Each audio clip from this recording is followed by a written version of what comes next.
It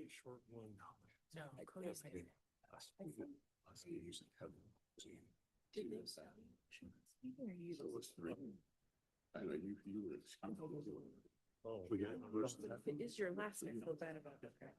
Okay. Nope, you're totally good. Are we good to go? We're all set. Good to go. Well, good evening, everyone. Welcome to the Planning Commission meeting. And we're going to go ahead and start out tonight with an invocation or thought by Commissioner Webb, followed by Commissioner Watson leading us in the Pledge of Allegiance. I'll do an invocation. Father in heaven, we're very grateful to be here as a city. We're grateful for this beautiful building we have to meet in and all of the wonderful staff and community residents that are here in North Ogden. Please help us tonight that we'll be able to listen to one another and communicate well and have a focus on what is best for each citizen in our community. And these things we say in the name of Jesus Christ. Amen. Amen. I pledge allegiance to the flag of the United States of America and to the republic for which it stands, one nation under God, indivisible, with liberty and justice for all.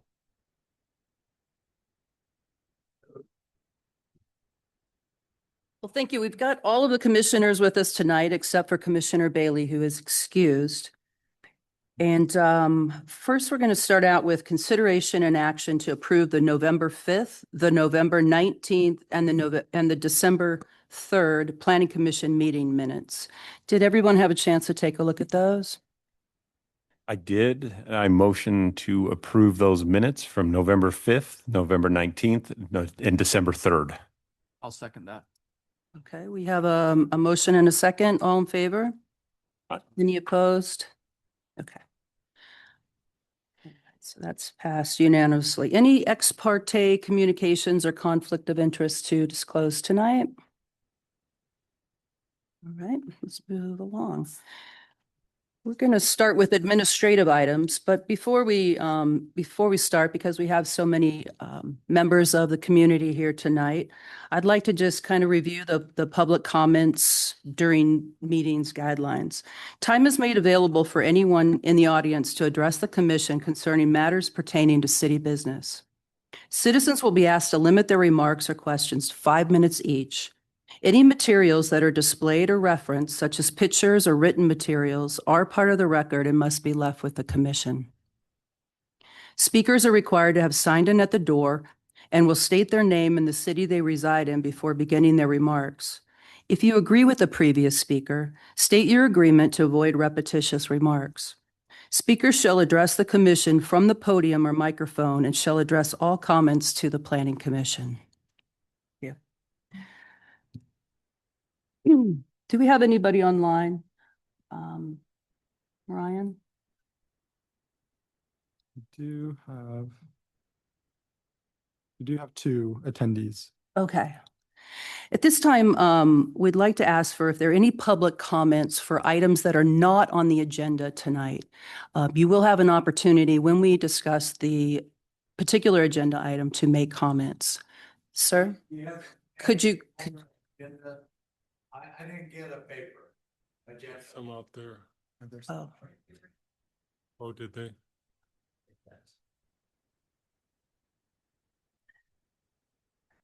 We'll also give you a chance at the end too, if we haven't covered something. Thank you. Item not on the agenda, ma'am? Yes, please. Sorry, is this Mindy Albee from North Ogden? Sorry. Is this an appropriate place to ask for an update on the Atkinson Pauling proposal? Is that allowed here? Maybe Mr. Hess can give you an update on that. That was my whole question. Do you want me to sit down?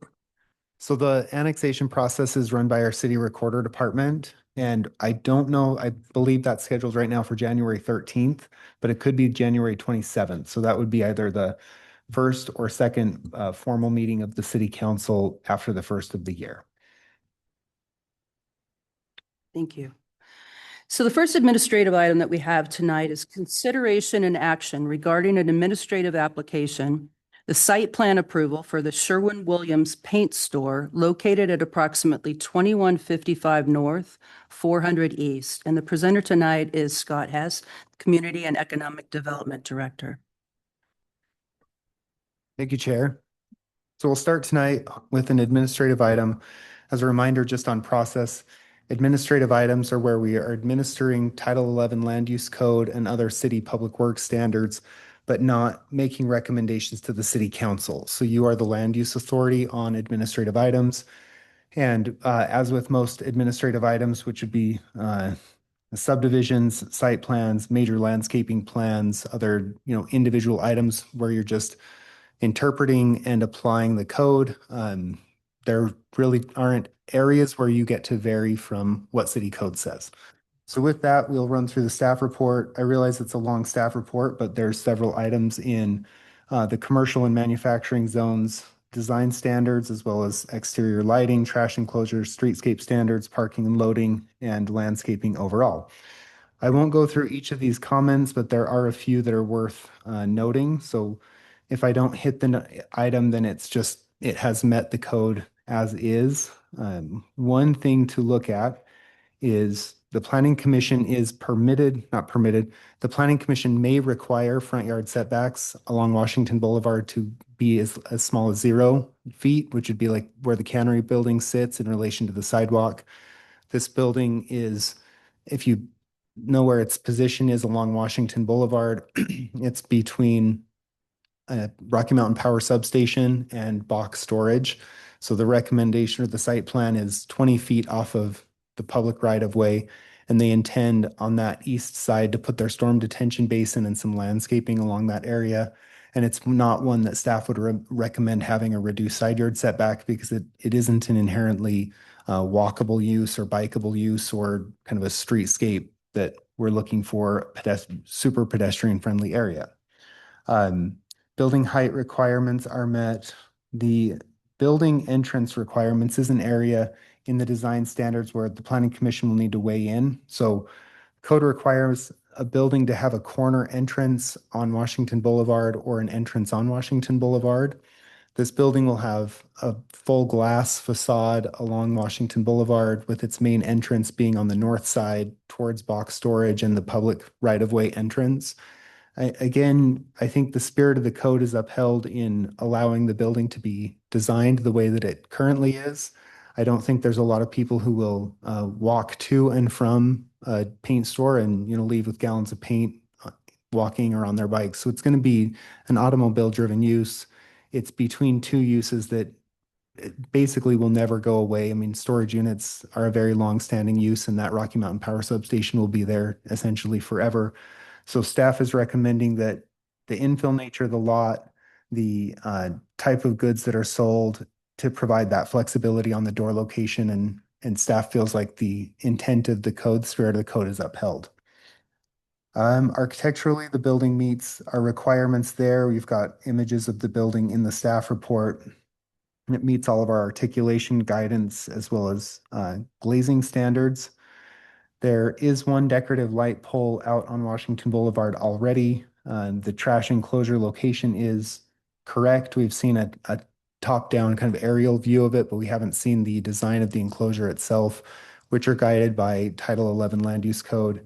And we're asking for that to be able to be reviewed at building permit time, which is not uncommon with most of our commercial projects. Landscape and streetscape along Washington Boulevard meets the public works standards. Staff does recommend the 10-foot wide sidewalk improvement as required in the public works standards.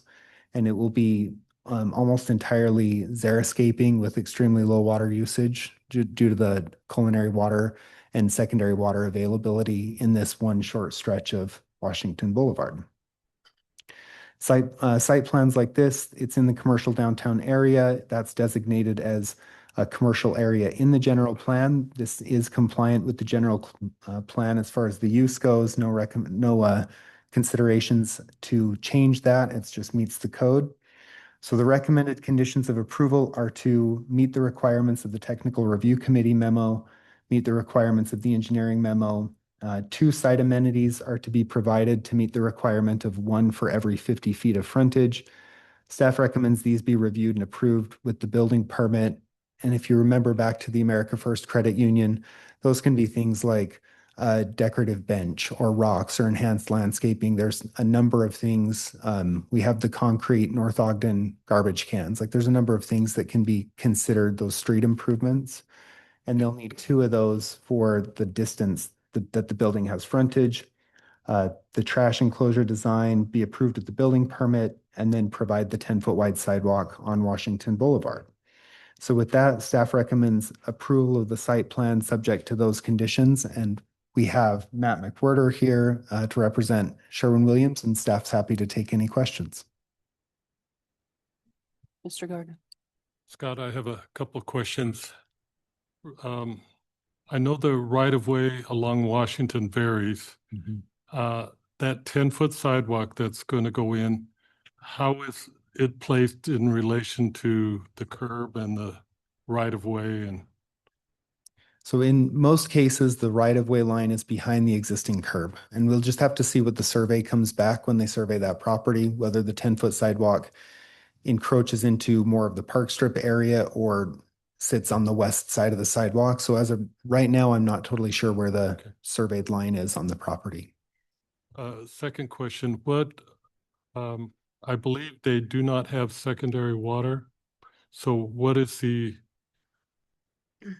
outcome? What's going to happen there? So this is one, it's in the technical review committee memo. Yeah. This area of Washington Boulevard, it's box storage down to just south of about 2175 north or so, has no secondary water available on the west side of Washington Boulevard at all. So it would be exorbitantly expensive, especially for one user to pull that secondary water over. So in these few areas, there's the exception that's been made for culinary water for landscaping, but it's drip irrigation only, xeriscaping, waterwise landscaping as much as possible. Is that a general exception granted by the council, or is this something they have to get special approval? Our culinary water superintendent and our public works director have noted that this area, the city's already in that paradigm, or it already exists that way. So whatever agreement was made years and years ago with box storage and the dental office to the north, and until you get up to about 2300 north, it exists as far as I know, as far as they could administer that administratively. Okay. All right. Thank you. It's a great question. Scott, Mr. Neighbor. still kind of being new and trying to understand the economic development piece. Pull your mouth. Yeah. Thank you. Still being fairly new and trying to understand the economic development piece. Was this business recruited by the city, or was it just the company seeing a nice spot that might be able to expand? I wish I could take credit for recruiting the business, but I can't. They came and contacted us, and it's an excellent, just from an economic development standpoint, it's the perfect user on this piece of property because it's been difficult. This is the third site plan that has come in front of Planning Commission. It's the right type of destination use that will draw people, but it doesn't require a major corner or a stoplight. People go to a Sherwin-Williams because it exists kind of regardless of where it's at. But you certainly were very helpful to this gentleman We hope when so. they made contact. So, okay, thank you. Thanks. Thank you. If we could ask the applicant to come forward, please.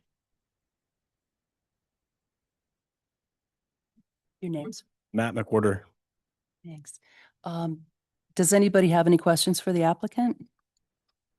I guess I would just ask, you've reviewed the conditions of the staff report, essentially the things that they've called out. Are you comfortable with all of those items that are still needing a little bit of adjustment? Yes, Okay, so no concerns there. I don't have any concerns with that. Awesome. Well, and I'd just like to say, I think this is a wonderful addition to the city and we're happy to see it coming in. So thank you. Good, thank you. I'm going to elaborate on your comment about the right of way and the 10-foot sidewalk. The right of way is already there. The property line is just looking at a survey. It's maybe 20 feet beyond the back of curb already. 20 feet beyond. That's an estimate, but there's no right of way needed to add the Does 10 foot. that mean then That- we'll have 40 feet to the building? From the back of curb, just about, yeah. And that the area between the back of sidewalk and the building itself will be their detention basin. That's current back of curb. Yep, it'll be about 40 feet from the top back of curb to the building. Is that consistent with the other buildings? It'll be closer to Washington than box storage's building is currently. Okay. That one's tucked pretty far back because the parking comes up and around, and this one will sit slightly further east, with the majority of the parking being on the west side, close to the wall, the block wall. All right, thank you. Any other questions for the applicant? Just a comment, thanks for putting the glass facing the road. Yeah. I think all of us are gonna drive by and look into that glass day or night and be like, that looks really nice. You know, it is a great spot for it, so thanks for coming to our community. Sure. Thanks for having us. Yeah. Thank you, sir. Does anybody in the public have any comment on this particular item? Okay. So what items? We are on the Sherwin-Williams store, sir. All right, well, Motion to close that. and so we're actually not in a public hearing, but yeah, any discussion or thoughts about, it looks like a beautiful project to me. Great Yeah. project. Let's go. Okay, I would entertain a motion. Know where to get my paint now. And if you could include the recommended conditions of approval in any motion, that would be great. I will motion that we grant approval for the Sherwin-Williams Paint Store located at approximately 2155 North, 400 East, subject to the conditions outlined in the staff report. Second. Okay, let's go. We have a motion and a second. Let's go ahead and take a vote. Commissioner Watson, Yes. Commissioner Webb, Yes. Commissioner Neighbor, Yes. Commissioner Gardner, Yes. Commissioner Green. Yes. And I vote yes. So that is unanimous approval. Okay, let's Chair. move on to our legislative items. Chair. So can I interject one thing really quick just for the public? So I received clarification on the Atkinson Pauling annexation, and they've requested to be on a city council work session on February 3rd with a potential decision in front of the city council on February 24th. So they've requested to be pushed out a little bit on that item. Sorry to interject, but I just No, wanted to. that's great. clarify. I think many people here are very interested in that property. Okay, let's go ahead and open a public hearing at this time. And I know that we have a number of people who will want to make comments. So Commissioner Watson, if you wouldn't mind being a timekeeper, just so we can make sure we move the meeting along here. So this is a public hearing, consideration and action regarding a legislative application to rezone property at 600 East, 2100 North from rural residential, RE20, to small lot residential, R15, and multifamily residential, R4. The presenter tonight is Ryan Nunn, City Planner.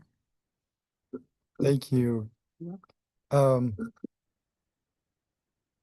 Yes, so this property located at 600 East and 2100 North, it's approximately 15 acres. The current zoning is in our RE-20 zone, the rural residential. The applicant has requested a mix zone for the R15 and then as well as the R4 zones. With any rezone, what I wanted to start by saying, with any development of property, there are a lot of development questions, which I think we've heard in other recent rezones. But, at this time with this application, it's really a lot of those development questions will and need to be answered at the subdivision, as well as any site plan applications, which do come to the planning commission. So I just wanted to give that as a start, because there are a lot of questions around stormwater and the roads, and really those are will be answered at those applications, right? And so with these rezones, it's really more to consider will the use, what's the appropriate use, and will these zones fit that? So in regards to that, we do find the guidance from our general plan. Some of the items I wanted to just review quickly are that there are neighboring zones that it'll conform to. It is near another R15. It's near our R2 zone, and then as well as the R18. And then there are additional RE20 zones nearby. Its location near 2100 North allows, so it isn't a transition area. 2100 North is one of our, I want to get it right, major collector streets or corridors. Thank you. Which in our general plan, major corridors can be appropriate boundaries and borders for zoning transitions like this. And then we did want to have the Planning Commission also consider that the city does, as part of its moderate income housing plan, there are goals that we've adopted. And with the rezone to this R15 and as well as the R4, it would help meet one of those goals, which is that the city's that we do rezone for densities necessary to facilitate the production of moderate income housing. You know, and our staff comment is that, you know, considering this rezone into the small lot, single family, and as well as the multifamily zone will help us achieve that goal. And then finally, staff's comments or staff's recommendation is that we do open a public hearing and provide a recommendation to city council. Staff is supportive of the rezone to these two mixed zones. And then I'm happy to take any questions. And then we do have our applicant here as well. Commissioner Gardner. Ryan, I got a question. The amount of the property that would be R4 versus the small lot 5? Yeah. How much? Oh, go ahead, Scott. Thank Yep, you. it's in the site plan there. John's got it pulled up. So 2.67 acres are identified as the R4 area. The R15 area is 12.35. The total acreage is 15 acres. So there's a significant ribbon through it around the canal that is not developable or would be held as perpetual open space. The canal company would like that canal to be piped and covered through that area. Okay.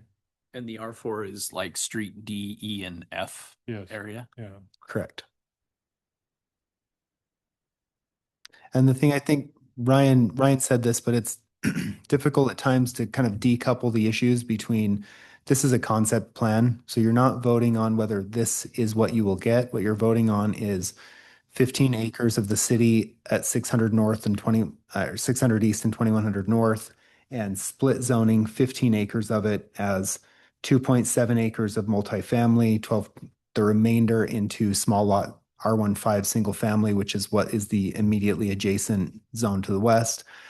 Concept plans are helpful to conceive of what might come, but again, it's the issue tonight is land entitlement, and then what would come after that would be an administrative application subdivision if the city council were to accept the rezone.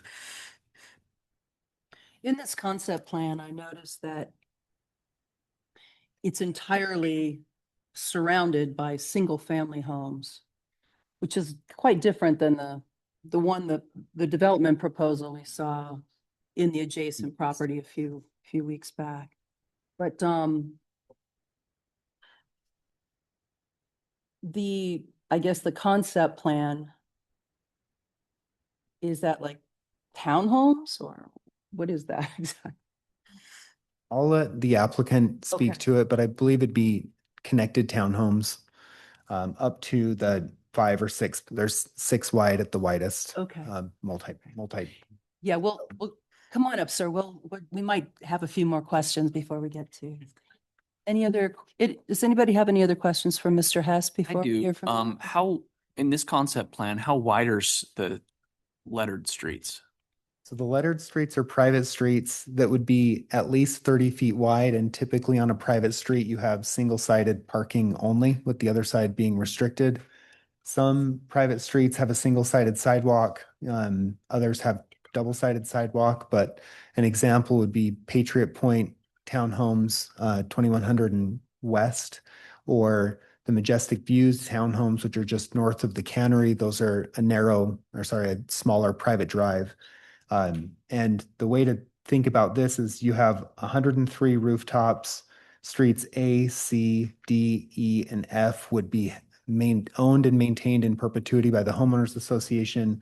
The city's obligation would be 2200 North Street. That's the only one that we would need to plow, maintain, water, sewer, other storm infrastructure in the right of way itself. The rest of it would be privately held. And how wide is 2200? That's probably a 60 foot right of way. Foot roadway. Yeah. Okay. And that's back of sidewalk to back of sidewalk. So the asphalt becomes it's about 32 feet is what the asphalt curb to curb is. Okay. So it's not a true thoroughfare. It's not an 80-foot roadway, but it's a 60. No, it's a neighborhood road. It's the same size as the 2200 North Street on the west side of 6th East. Okay. Thank you.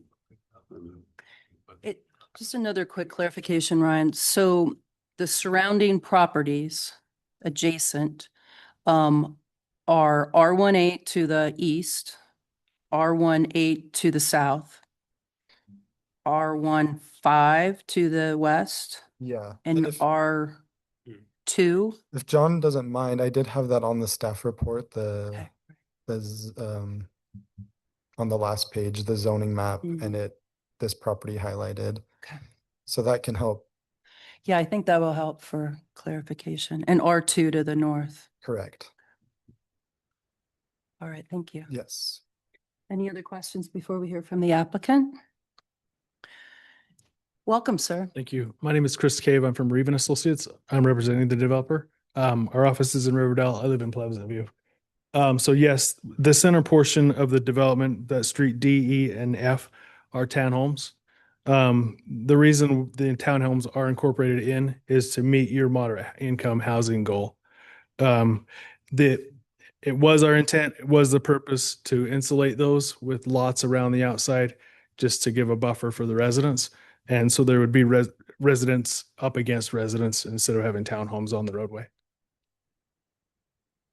The roads all the letter roads are to be private, so they would be owned and maintained by the HOA. And then 2200, we've kind of shown, can you go to the layout?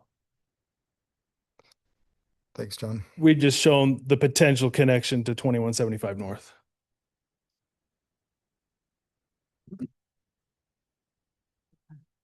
Does anybody have any other questions for the applicant? All right. Well, thank you, sir. Thank you. We'll probably ask you to come back up. All right.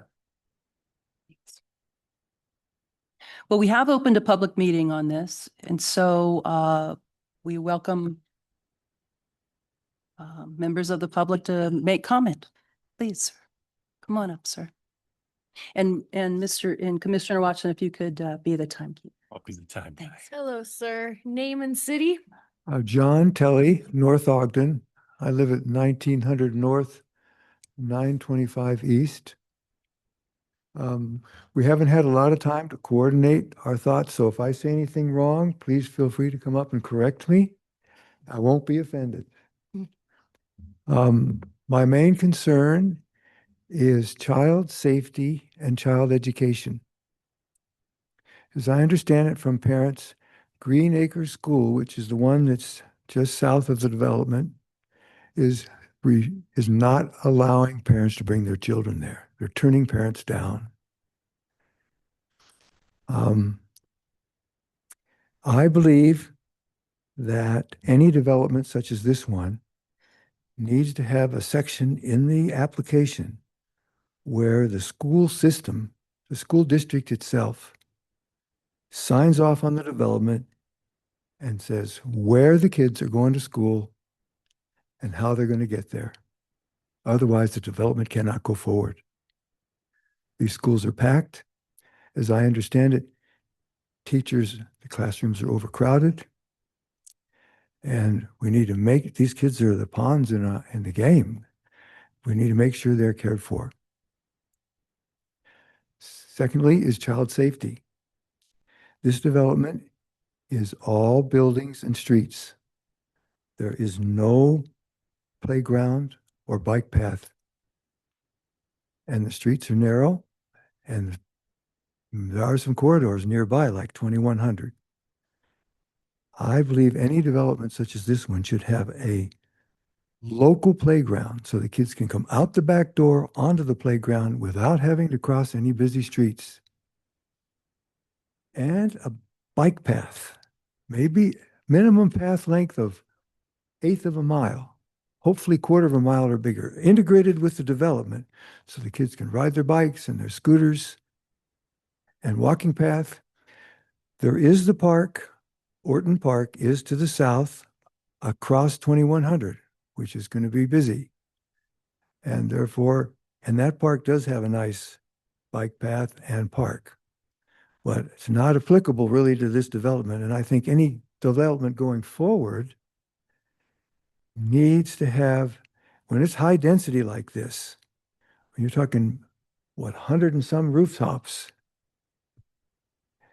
perhaps 80% of them are two-income families. And you need to have a place for the kids to play without having to cross streets or play in the streets. Those are my main concerns. Secondary to that is, again, we have the R15 to the west.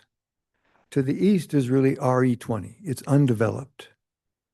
And this development does have, they did put the R15s around the edge. And so they're trying to transition to their more higher density townhomes, I suppose, with the R4 in the middle.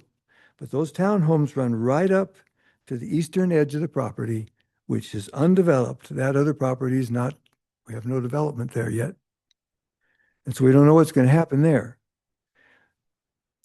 That's a problem. The access points now are all going to be to the west and the south, 2100 and 600 east. And so, and again, all the neighborhoods, as you pointed out, around these new developments are single family, single story homes. The one nice thing about R15 is there's a limit to 1.5 stories there. And what happens is that most of the homes are 1 story. So this long stretch of homes along 600 East, is that going to be all 1 story? No 2-story homes there? Because if they put a row of 2-story homes there, allowed by the R4, I don't know whether the R4 zoning is going to creep over into the R15 sections or not. There needs to be a specification on no more than 50% of the homes are 2-story. And along 600 East, it should be scattered 2-story homes, because there's any outside area, which is all single-story homes. This development, all the developments should transition into those areas by the time they reach the edge of the development. Thank you, sir. Thank you. Please, sir, come on in. Good evening. So my name's Rod Southwick. I live at 595 East 2250 North. That is on the where that street. So it's 2250. So when we start talking extension east, is it going to be 2200, or would you still name it 2250? I am the only house that is 2250. 22 what? Legacy. Yeah, but the street, our address is 2250. And that's the only one there. Because it's a curved, so I'm straight away looking at the north, and then it curves down and they begin to take on north addresses. Does that make sense? What's your, oh, you can't. Yeah, he's on the other side. Anyway, so historically, it's been called Widgeon Way. Well, it was, but that's a problem. So that they should have addresses, every one of those. I guess the little ones that come out could be George's place or whatever they want to name. But we have a problem with our city ambulance and fire things. They try to find the house next to us, and the house is west down on what would be another. My point is it should be named 2250, I guess, if I'm the only one pointed that way, and then the others. But we had a murder, well, he killed himself in the garage. And the ambulance people took about 15 to 20 minutes trying to find, because of I'm the only one on 2250 and the others. And so that presents a problem. So hopefully it's labeled 2250 as it extends up. Snow removal. They do a pretty good job, but they do push it east off of 2250 as they come up that Widgeon Way, if we want to refer to it that way. And so what do they do at the end of 2250 if it goes east up this thing? That will be pushing snow right up against the property line. And so those two homes that are the east two homes on 2250 will get a lot of the snow. So a consideration there. So next consideration is, what's the development that's really bad news west of the car wash? And the Planning Commission recognizes the problem. Driveways, as you start from the curb at the street, and I don't know if they have a sidewalk at the curb, but they can't pay.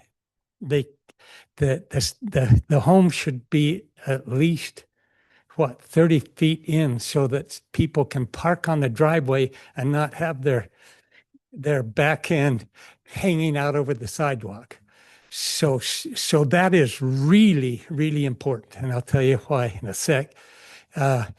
So at least the length of a hooked up with whatever you tow your car. I have troubles thinking about words. 80 years old, so it's starting to go good on.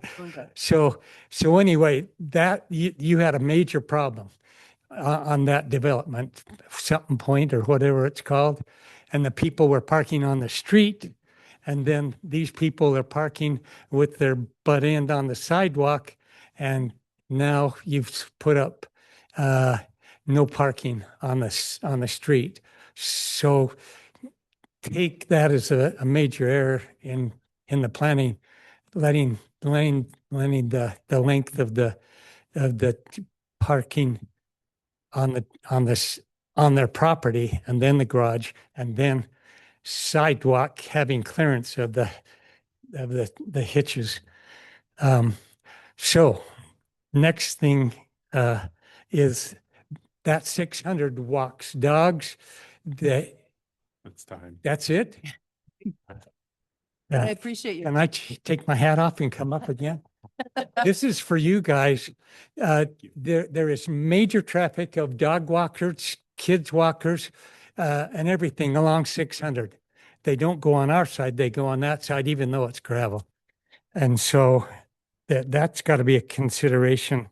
And then whoever takes charge of the construction, make sure with the winds that we get that we don't have boxes and dust and dirt and everything on our homes. So I'm hoping that that is enforced onto the guy. Okay, thank you for your time. Great points. Thanks for coming up.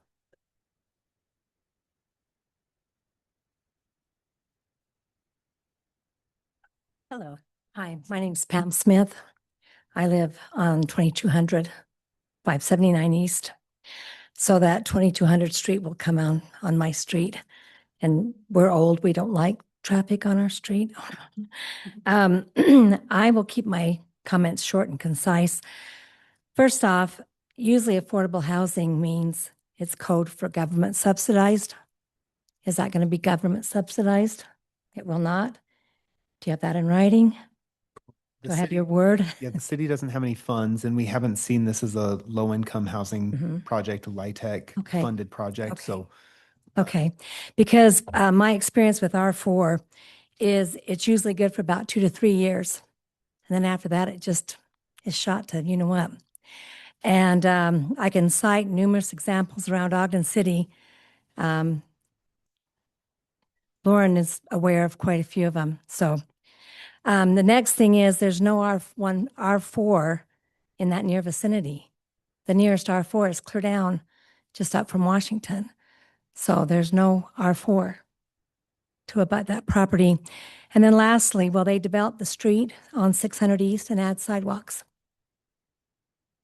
yes, so the whole frontage that they would have, so that'd be the east side of 600 East, the furthest west side of their property would be fully improved along there, sidewalk, curb, gutter. Okay, that's all I have. Thank you. Thank you. On the screen, this concept, this green concept, can you put that on the screen? So they can see the streets. Yeah, perfect. Thank you. Welcome, sir. Hi, good evening. My name is Chris Remkus, North Ogden resident, 657 East, 2100 North. I can make the stretch that the majority of this property is R1 or RE20. So that's what it should be developed as, but we all know that isn't going to be that, right? And I sat here in October and we fought the Randall development to the east for fears of these same things happening again. I'm not against development, but I think that the property owner could see a reasonable rate of return on R18 or R110 and doesn't need to come in and build that type of property here. I don't feel personally that it matches the environment. It doesn't match the scenery around the area. And there are a number of other areas around North Ogden that it would match. So I look forward to seeing a beautiful development, but one that matches the area. Another thing about when we go and develop partial streets, like upon Fruitland Drive, and we only have that certain area of road that gets improved, and there's still areas that fall off and drop off. Those are big concerns of mine. My home is where F Street or whatever comes straight to the south, and I know that's not what this meeting is for, but I do look forward to being able to have more conversations about what the proper development is after. But I really don't see where R4 is going to fit in this. And like I said, R18 or R110, I think it could have a beautiful development. Thank you.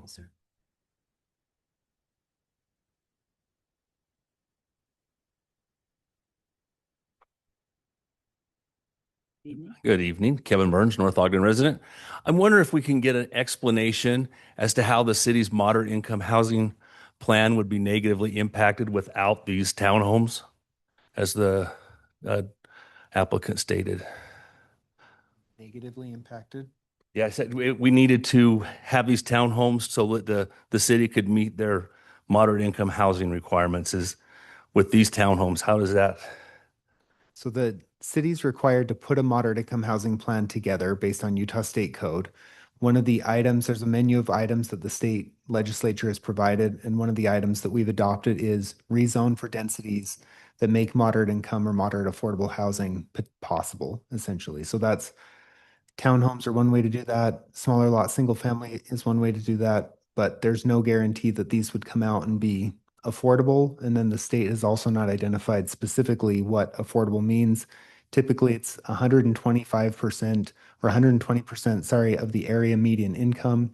Our area median income being about $90,000 per year on average for a family. So these would still likely be high 400s, low $500,000 townhomes. So this particular group of townhomes wouldn't help us meet that need. It totally is dependent on what the type of project and townhome that comes in. Okay, thank you. Yes, sir.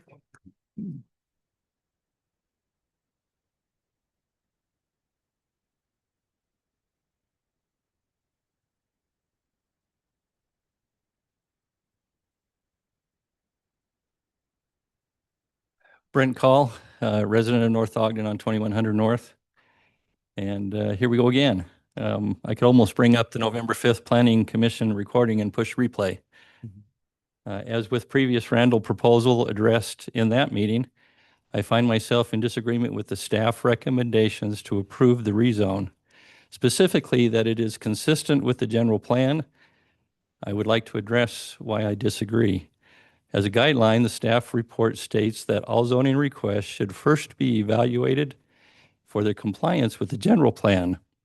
I understand that to mean the general plan should be the highest priority. Let me first address the analysis of the zoning adjacent to the proposed property and its compatibility. The first 3 bullet points under the analysis. The report properly identifies adjacent zones, but then states that this rezone would align with similar zones in the area. This request is for both R15 and R4. There is not R4 zoning, has been noted previously, adjacent or close to this property until you get close to Washington Boulevard. In fact, there is no discussion in the report supporting R4 unless you imply it is supported by the moderate housing goals, which I would also like to address if I have time. I also think that special consideration to be given to the R15, excuse me, the R15 development directly to the west, Legacy Estates. This is a well-designed project specifically developed as a senior community with full-size streets, which this concept presented does not have, and highly restrictive homeowner association rules. Because of the canal transacting the development, there is also a large common area of green space that is preserved. It is dramatically different from this proposed project. Also to the east, we have already addressed the Randall property, which should be considered in this recommendation. On November 5th, the commission did not recommend similar zoning and requested the developer to return at a later date with a proposal that was more compatible with the area and the general plan. I think that was essentially the language. If we go just a little further to the east, a development has already been started. I think they are on phase 3 that will eventually fill the current agricultural land, Coldwater Meadows, which is an R1 12.5. This will eventually be adjacent to what will become Monroe Boulevard and the Randall property. When I consider these observations, I disagree with the conclusion that this proposal is compatible with existing surrounding uses. I also disagree that it will not create an island of disconnected, unique zoning. It argues that it will most definitely, I argue that it will most definitely create an island of unique zoning and use when evaluated with the surrounding uses, especially the unaddressed R4 request. I would also like to point out that in the applicant's submission, they are requested to respond to 5 questions asking why this change or variance should be considered. Only one of those questions was answered.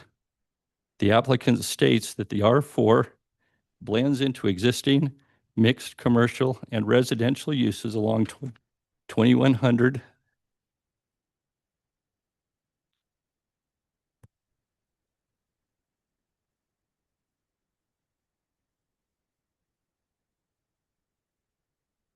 I think I mixed my pages up. I'm sorry.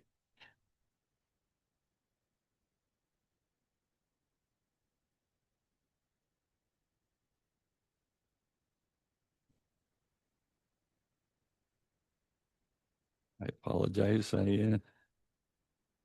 I should have numbered my pages. Uses along 2100. Anyway, for the arguments just presented, I disagree with the applicant.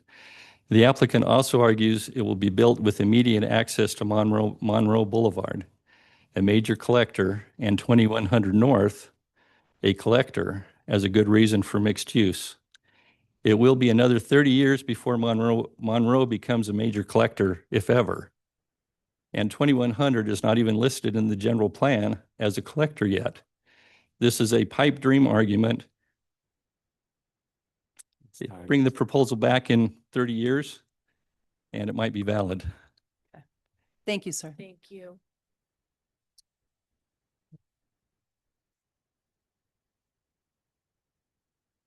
In the back, sir.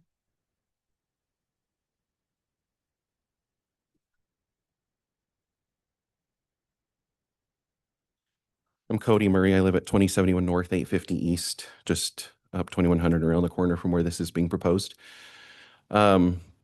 Couple things that I wanted to kind of go over. First of all, based on the street size, it looks like this is going to be an HOA, and I'm sure that's been mentioned. I was late getting off work and getting here. But being an HOA, I know it's always kind of spun as this glamorous, you know, they take care of their own property and every issue is kind of taken care of by the HOA board. But those streets are extremely small. My issue with that is my dad is the HOA president of Eagle Crest up in Brigham City.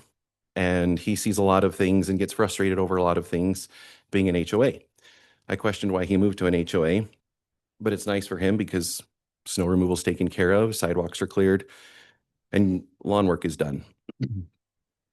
His biggest frustration is the streets were designed smaller, preventing no on-street parking, which becomes another issue because HOA is responsible for enforcing the parking, not the city police department. Which everyone says that's great. They've got garages that they can park in.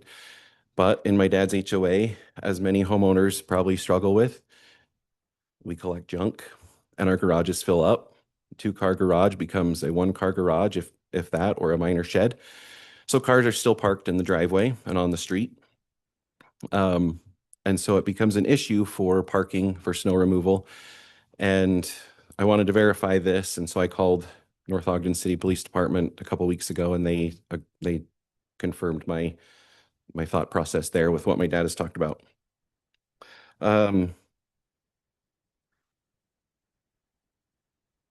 And also, where does the snow go? The city streets seem like they're wide enough that they can kind of push the snow away.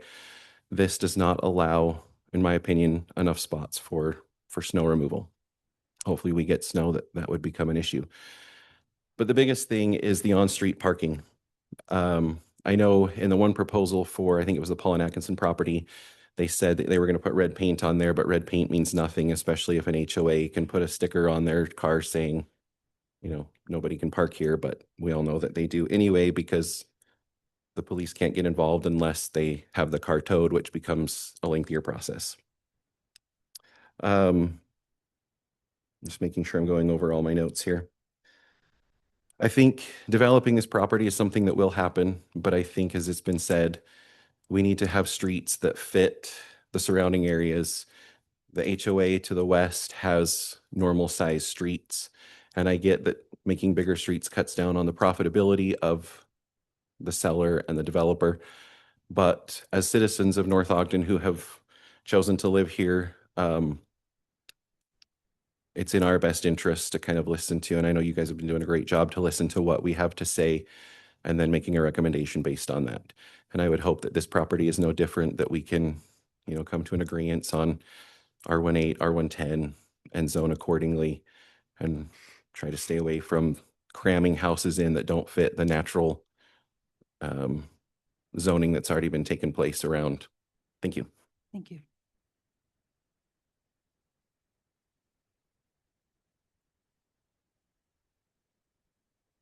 I'm gonna start my timer for you too. All right. My name's Allison Anderson. I live at 567 East, 2100 North. Nice to see you all again. We have a petition opposing high density housing and multifamilies that we turned in last time, and that has since grown to 730 signatures. I do agree with previous comments that have been made about public safety, sidewalks being needed. And the proposal for R15 and R4 does not comply with the general plan of North Ogden for low density housing. And R2 is for duplexes. And there's technically only two duplexes on that north side. I went and checked each one of those properties, and those were built in 1982. So like that type of development just isn't existing here in North Ogden. So I don't think that that meets what our current neighborhood is. And then 2 weeks ago, Scott Hess, he did a a planning commission training for you guys. That was very educational. Thank you. And he stated in there, when looking at Pleasant View or the Brain, that there is no possible way that a development like this would go into Pleasant View. And I would argue that North Ogden has a very similar feel and development style as Pleasant View itself. And so a development like this of so many townhomes does not exist. It should not exist here for the exact same reason that it doesn't match Pleasant View's current development or neighborhood.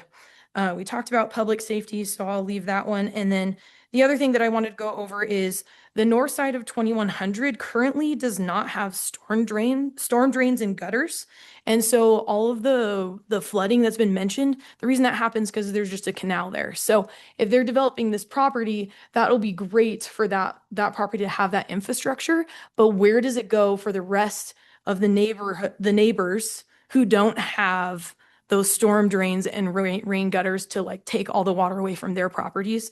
We have a neighbor who is going to have to pay over $25,000 to repair their home because of settling due to flooding that lands on their property currently, and it's as farmland.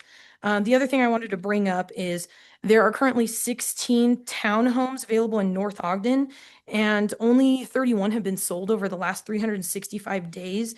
And Harrisville has a large development over in the Ben Lomond Golf Course. So there's a decent amount of areas that have townhomes being completed, but they're $400,000 to $500,000, and then you're going to add HOA fees on top of that.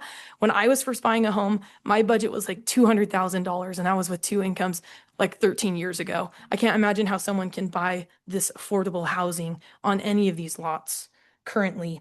And then the last thing I wanted to finish up with, yes, I'm ahead of time, Cody. Got you. All right. So my proposal is that we develop this land at R18 and R110 to match the surrounding better. The R15 is 55 and older community, and it's kind of an outlier, as well as the R2. Those are very limited, and let's consider the majority of the surroundings. And as John had mentioned in our previous meeting, there is also the R112.5, and I understand it's a little bit farther away, but eventually it will touch into this property. But multifamily dwellings should be kept to Washington Boulevard, and they do not need to be a part of our neighborhood here. And then I would just also say that with commercial residential, maybe with that property that the city owns, let's look at putting like a recreational center.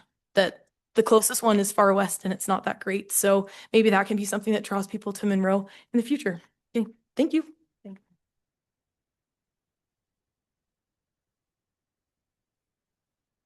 Please, sir, come on up.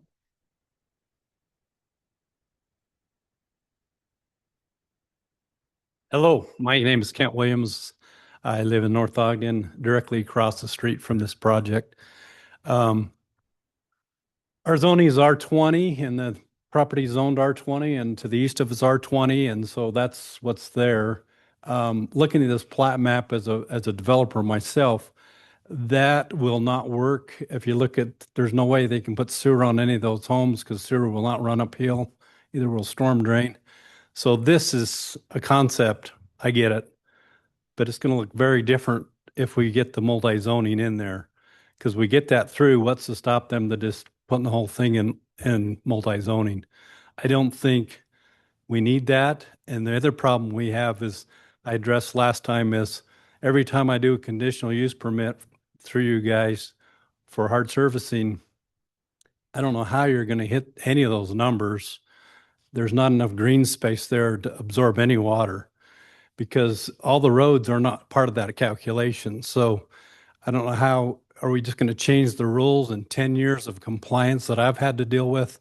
Now we just throw it out the window and that doesn't apply to your existing codes and things. We're just going to let somebody come in and do whatever they want. And I moved here and I've been pretty diligent about taking care of things and pulling permits and doing all that stuff because I understand that we're held to a higher standard. I don't see how this project can hit that standard, not even close, with hard servicing, because you've got all those homes. If you do the calculations, just look at it, there's no way. I mean, that's way over 80 or 90% hard surface. There's no way it's going to hit the standard of the city. So I don't know how that's going to work. I think coming in here, going for that, I mean, the Barker project to the east of us, I mean, they went from half-acre lots to R112.5, which is very good. And I think R18 should be a minimum. I don't think we need to go down lower than that because people that can afford a bigger lot can be able to do things. They can afford this. And there's lots of people in our neighborhoods already, they're in starter homes. So why are we keep building starter homes? Let's make it a transition for a nicer neighborhood. That's all I got to say. Thanks. Thank you. So is there anybody here? I'm gonna come on up, please. Is there anybody here that has a different thought on this? Has an opposing opinion that we'd like to hear from that is in favor of the R15 or I just want to make sure that everybody is heard as we start. Minor new town. Please welcome in. My name's Cynthia Hampton. I live at 747 East, 1900 North. So I don't abut this property. However, this is going to affect me because our road is the road that people come in on to go to the school. It's gonna quadruple the traffic that comes in on my road. And there's no other outlet really. So that's what's going to happen.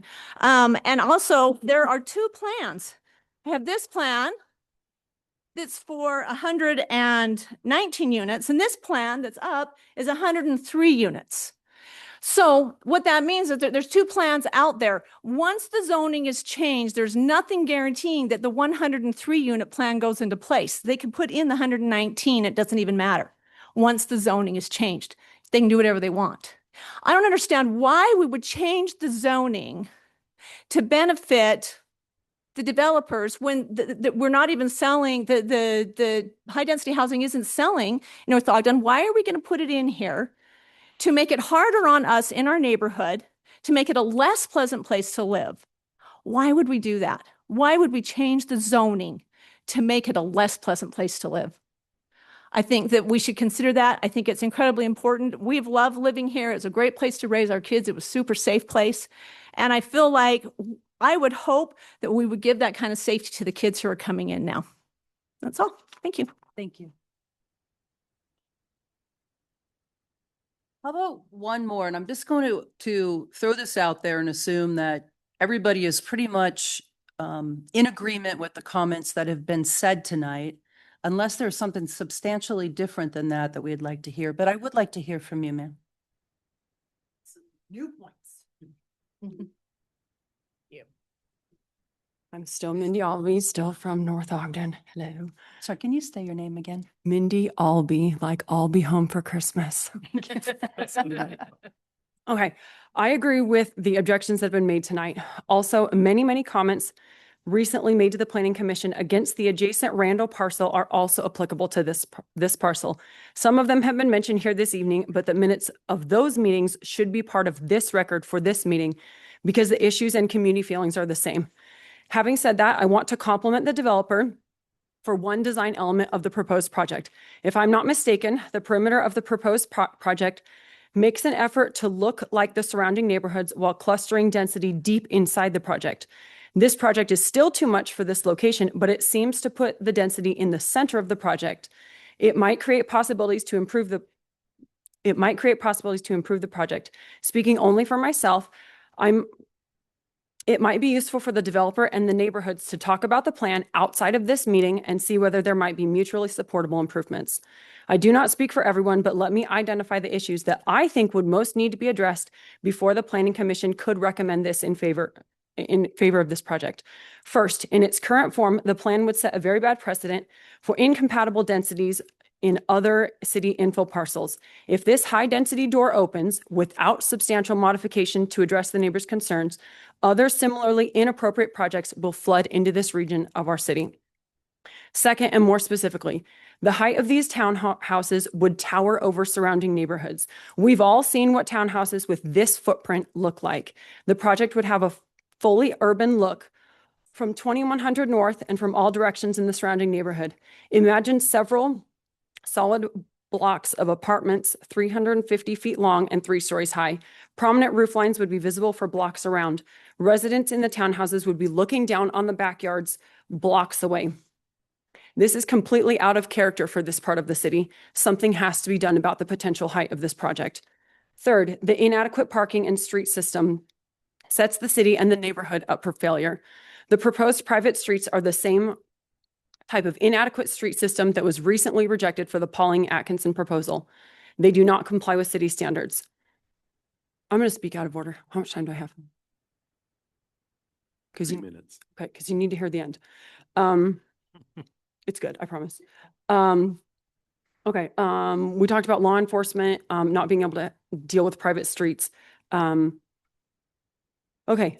also want to object to this meeting being held so quickly during the Christmas season. Nobody in the surrounding neighborhoods even had time to see these site plans until the materials were available last Thursday when this agenda was posted.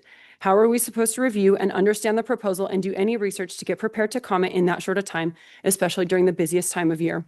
This hearing should be continued into January to give the neighbors fair opportunity to study the proposal and comment. It is not right to schedule this meeting on a night when so many families are already committed to long-planned Christmas activities and preparations. And finally, here's this problem, and this is the big one. This proposed project is not low-density residential. It is high-density residential. The general plan requires low-density residential in this zone, as in this whole area as highlighted in yellow on the general plan. If a proposed rezoning does not comply with the general plan, this one doesn't, then according to City Code Section 11-217B2D, the developer must submit an application for a general plan amendment concurrently with submitting the zoning application. The developer did not apply for a general plan amendment, so this zoning application is incomplete and cannot be considered tonight. Even if he had submitted this general plan amendment, the agenda for tonight's meeting does not give notice of a general plan amendment, so the Planning Commission cannot act on it tonight. Let me rephrase that. The rezoning application requests approval for high-density townhouses, but the general plan says that this parcel is low-density residential. So the proposed rezoning is incomplete and incompatible with the general plan. This developer applied for the inconsistent zoning but did not request to amend the general plan. In cases like that, the city code says that the rezoning application must include a request to amend the general plan. Therefore, this zoning application is incomplete and defective, and it would be improper to recommend it to the city council. Thank you.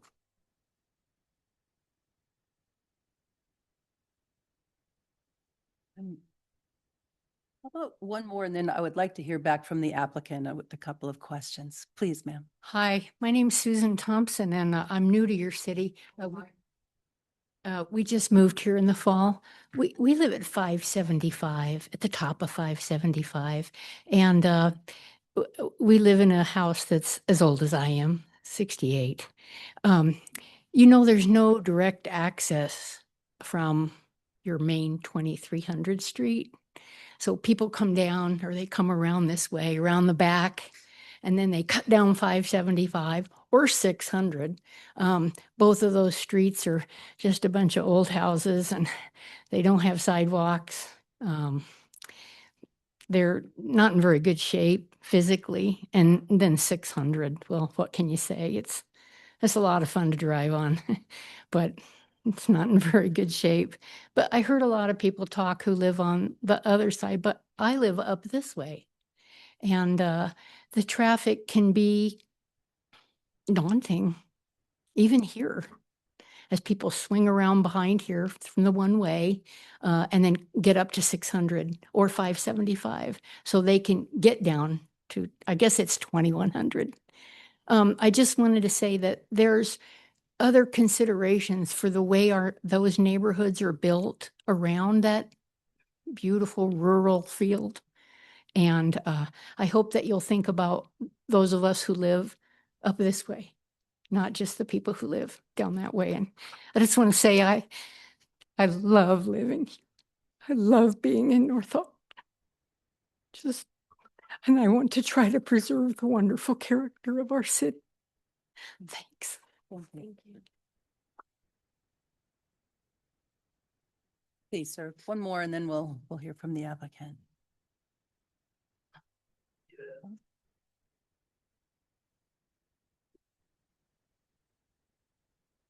Good evening, sir. My name is Sheldon Nelson. I live here in North Ogden. A couple of things I think the commission ought to consider. 3 days ago, I was in the city offices and I received a copy of the proposed plan. It's totally different than that one. That was 3 days ago. I received the wrong information. So I studied this greatly. And now what I've studied, I might as well throw out the window because that plan is totally different than the one they gave me. I don't understand why. I do not understand why. I think this meeting should be reconvened and start over once we have the real facts of what the developer wants to do. Because we really don't know what he wants. Height, etc. Talked about, I agree with what's been said.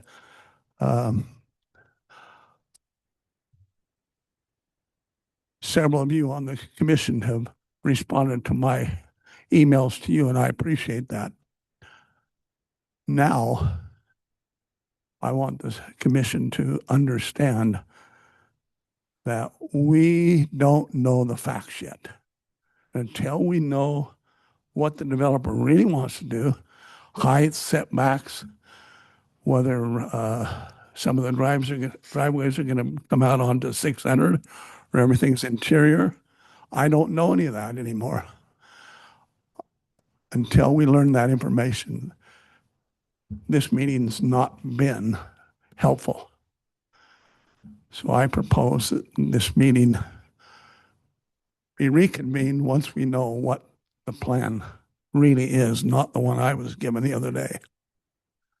There's a lot of detail that needs to be known before we can make a practical decision, a decision that will benefit this city the very most, as well as the residents that live nearby around. I hope you will consider that. I thank you for your time. Yes, sir. The applicant could come up. Thank you, sir.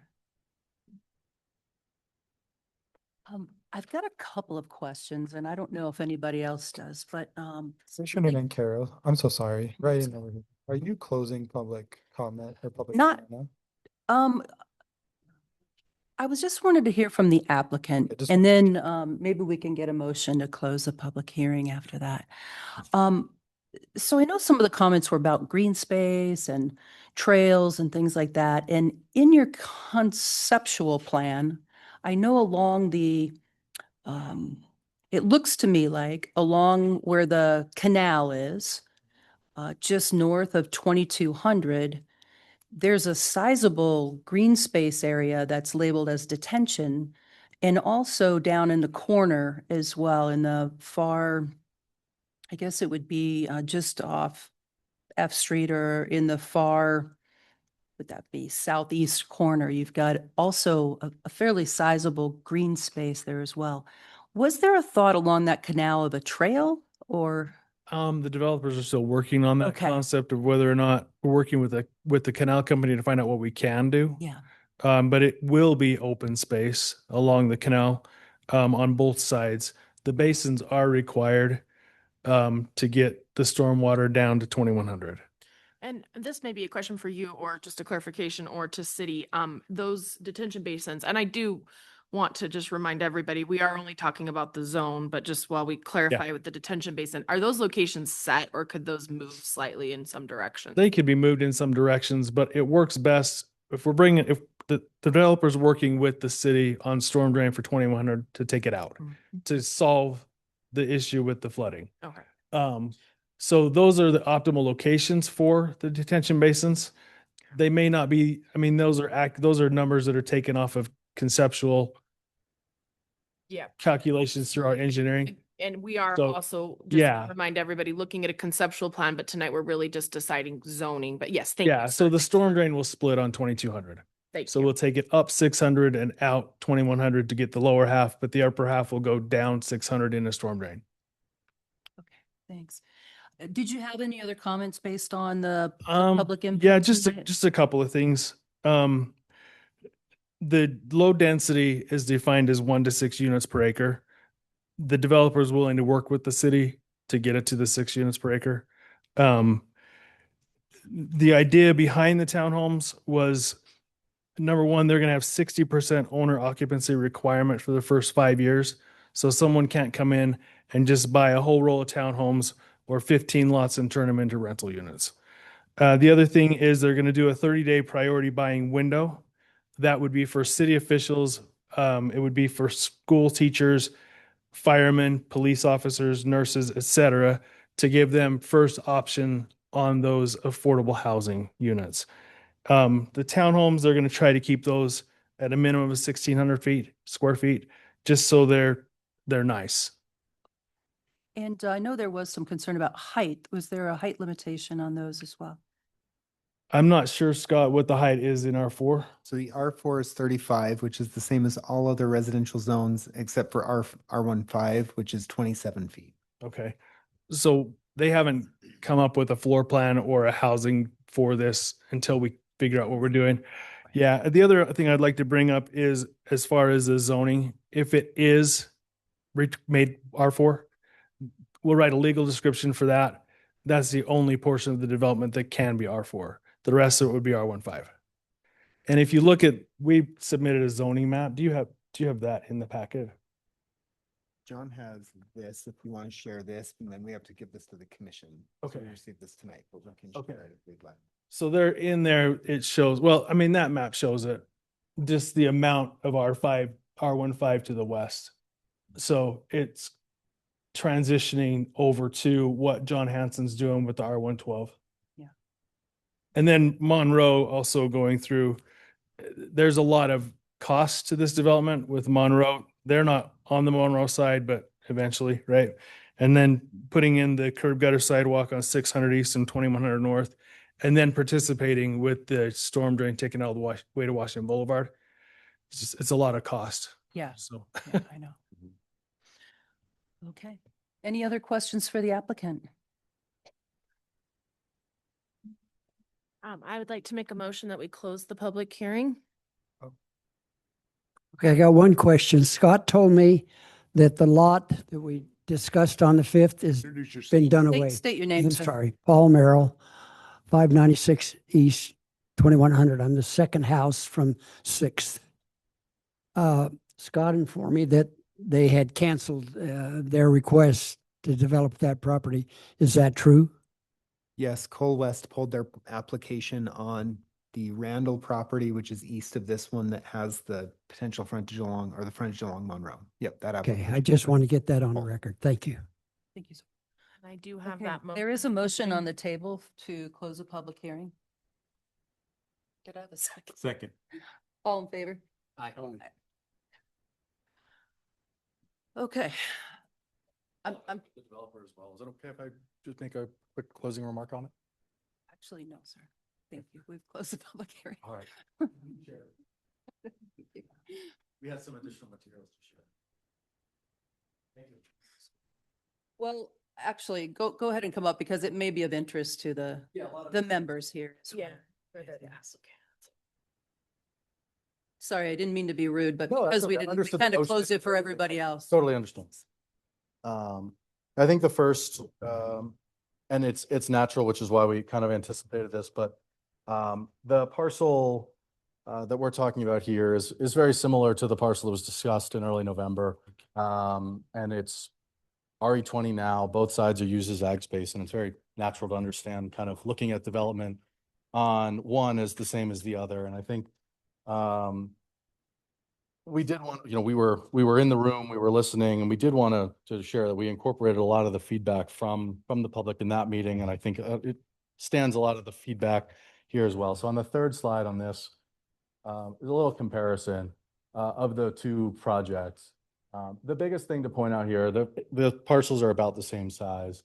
The biggest difference, if you look at the acres of single family, acres of townhomes, right? The prior presentation was predominantly a townhome development. This is vast majority a single family development. And we really did, make a pretty big shift. We'll admit that we had a more townhome heavy plan before that meeting and shifted as well.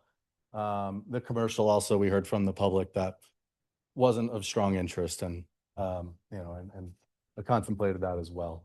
Also did want, just from a kind of graphical perspective on slide 5, I think sometimes, the angles can matter here too. The overlay of looking at the existing R15 zone, 2 slides further down, does highlight, we're not, I think in the prior presentation, there was a sliver of parcel that hit 2100 North that said, oh, we connect to R18. This is not what's happening here. We're proposing R15. It's a much larger parcel that is R15 that we are a very significant border on. I mean, yes, are there other zones around? There's that R2 to the north. There's R18 to the south. But our biggest border is that R15. So we really don't feel like it's a stretch to throw that. And the R4, as previously discussed, we're open to discussing that. We really do feel like we're taking the spirit of the moderate income housing plan into consideration. And as Chris mentioned a moment ago, layered on, it's not townhomes for townhome's sake. It's townhomes with restrictions to make it really comply with the moderate income housing plan. And so those restrictions, we're voluntary placing on there to say it's actually to make it fit moderate income housing, not just an opportunity to get more lots in the subdivision. Just quick look at some other comments that are worth addressing, but I think that's the bulk of the additional comments I wanted to make. But I do appreciate everyone's maybe one other last comment. The public roads and private roads came up quite a bit. Again, part of that is in combination of working with city staff to understand there are concerns, there can be concerns with private roads, and we understand those, and we certainly heard those. The flip side obviously doesn't, is not as apparent. The financial difference is pretty substantial from the city's perspective. It does not change the amount of revenue to the city one bit, but the ongoing obligation year in, year out does change dramatically. And so the tax revenue base gets to go to other things than maintaining the roads. Every developer will stand in front and say, well, we're creating so much tax revenue. A lot of it goes into maintaining the roads in the development. In this case, it wouldn't, and that was part of the design. So thank you very much. Thank you, sir. Thank you. So, I'm gonna take a little stab here at some thought. I know last time when we were presented with the Randall project, we had somewhat of a consensus, but I think my thoughts were slightly different. I very much appreciate the public input. It's absolutely, thoughtful, and I'm so grateful for that. The one thing that I think with this proposal is it is easy to fear change. It is easy to fear things that could be different. The couple thoughts I have, and I'll just share those with the commissioners and have you guys share your thoughts, of course. But the first one, sorry, yes, and I can speak louder too. I think that, the general plan does specify similar zones, not same. And I do think there's an argument to be made here that this is similar, like projected here on slide 5. The second kind of point I'd like the commission to consider, and this is kind of what I'm weighing and considering, is, none of us love the idea of tons of homes and things, I think, from a fear-based perspective, but our children do need somewhere to live. Like, I personally am very concerned about our own children, my teenagers, where are they going to live? I know there's, considerations, and I think rightfully so, is this actually going to be affordable, et cetera, but we do know that if we don't have rooftops, costs just go up. So that's something I'd like us to think about also ourselves as we age. I like R15. I like this thought that, I might want something smaller, small lot, et cetera. And I don't mean me personally. I mean us all as we age and we continue our lifespans. I think that the detention pond is an interesting concept. The reason I was interested in if that location can change is it's kind of this nice little natural barrier to the few kind of single family homes that are in this area as a thought. Point number 4 is that the R4 in this proposal, which I go back and forth on, but the point is it's surrounded here by R15, which is kind of an interesting barrier situation internally. We do have this major traffic kind of corridor situation happening on that 2100 North Road, which I think on the Randall project, we should have thought a little more about, I personally think.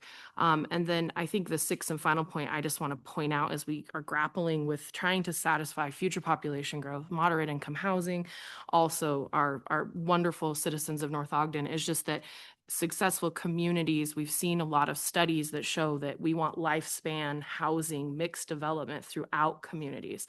If we keep centralizing high density housing along Washington and in certain corridors, there are many studies that show that we do get problems when we do that. Something like this, that's a pocket, if you will, of potential. And I think high density, this is not high density. A pocket of a few townhomes is something to consider. And that being said, I don't want to discount any of the beautiful points these neighbors made. I live semi-close to this area, so I understand their perspective. And I too mourn the loss of these agricultural zones. So that being said, I will rest on that, but just wanted to put some food for thought out there. I've got some comments on the R15. Please. And it's relating to You talk into the microphone a little more. relating to Legacy, the project. Phase 1 of Legacy came into the city, and they proposed private roads, smaller right-of-ways, and then they proposed another phase later and upgraded to wider streets, city maintained streets. And I've heard input from the residents of phase 1 that they've had some concern about maintaining those roads, wanting to turn them over to the city to maintain. And they just have challenges with the smaller right-of-ways, with not being public. And I'm concerned about the proposal, although we're not looking at that proposal, the concept, having private roads in there that are very narrow, challenges, where do you put the snow? A couple of things I noticed on the concept is the city's going to make comments on the double fronting lots. We do not like double fronting lots. Different things like that. So the layout's going to have to change based on to meet some of the city standards. But I think Legacy, as it progressed from phase 1 to the other phases, improved it with the public roads that were wider. So it's just some thoughts on that. But I think the R15 is a nice fit. They are lower standards as far as house heights. They're usually slab on grades, maybe not slab on grades, all of them, because some of them have basements, but smaller homes that are more affordable. Smaller lots, certainly. Smaller lots, and in effect, a smaller home on a smaller lot, some things like that. So What are your thoughts about the pocket of R4? That's a harder one. That is a hard one. A pocket here and there, I'm not opposed to. Big corridors or large areas of all townhomes, maybe not in residential. In this particular In this, area, yeah. but the one thing I do like is that the height of the R4 matches that in the single family residential zone. So it's not going to be towering any more than what would be allowed in a residential zone. It will be higher than the R15. But it would be the same as R18. It would be the same as R18, wouldn't it, Scott?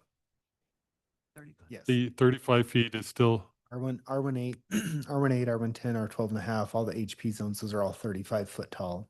and R14 is 35. R14, yep, is 35. Yeah.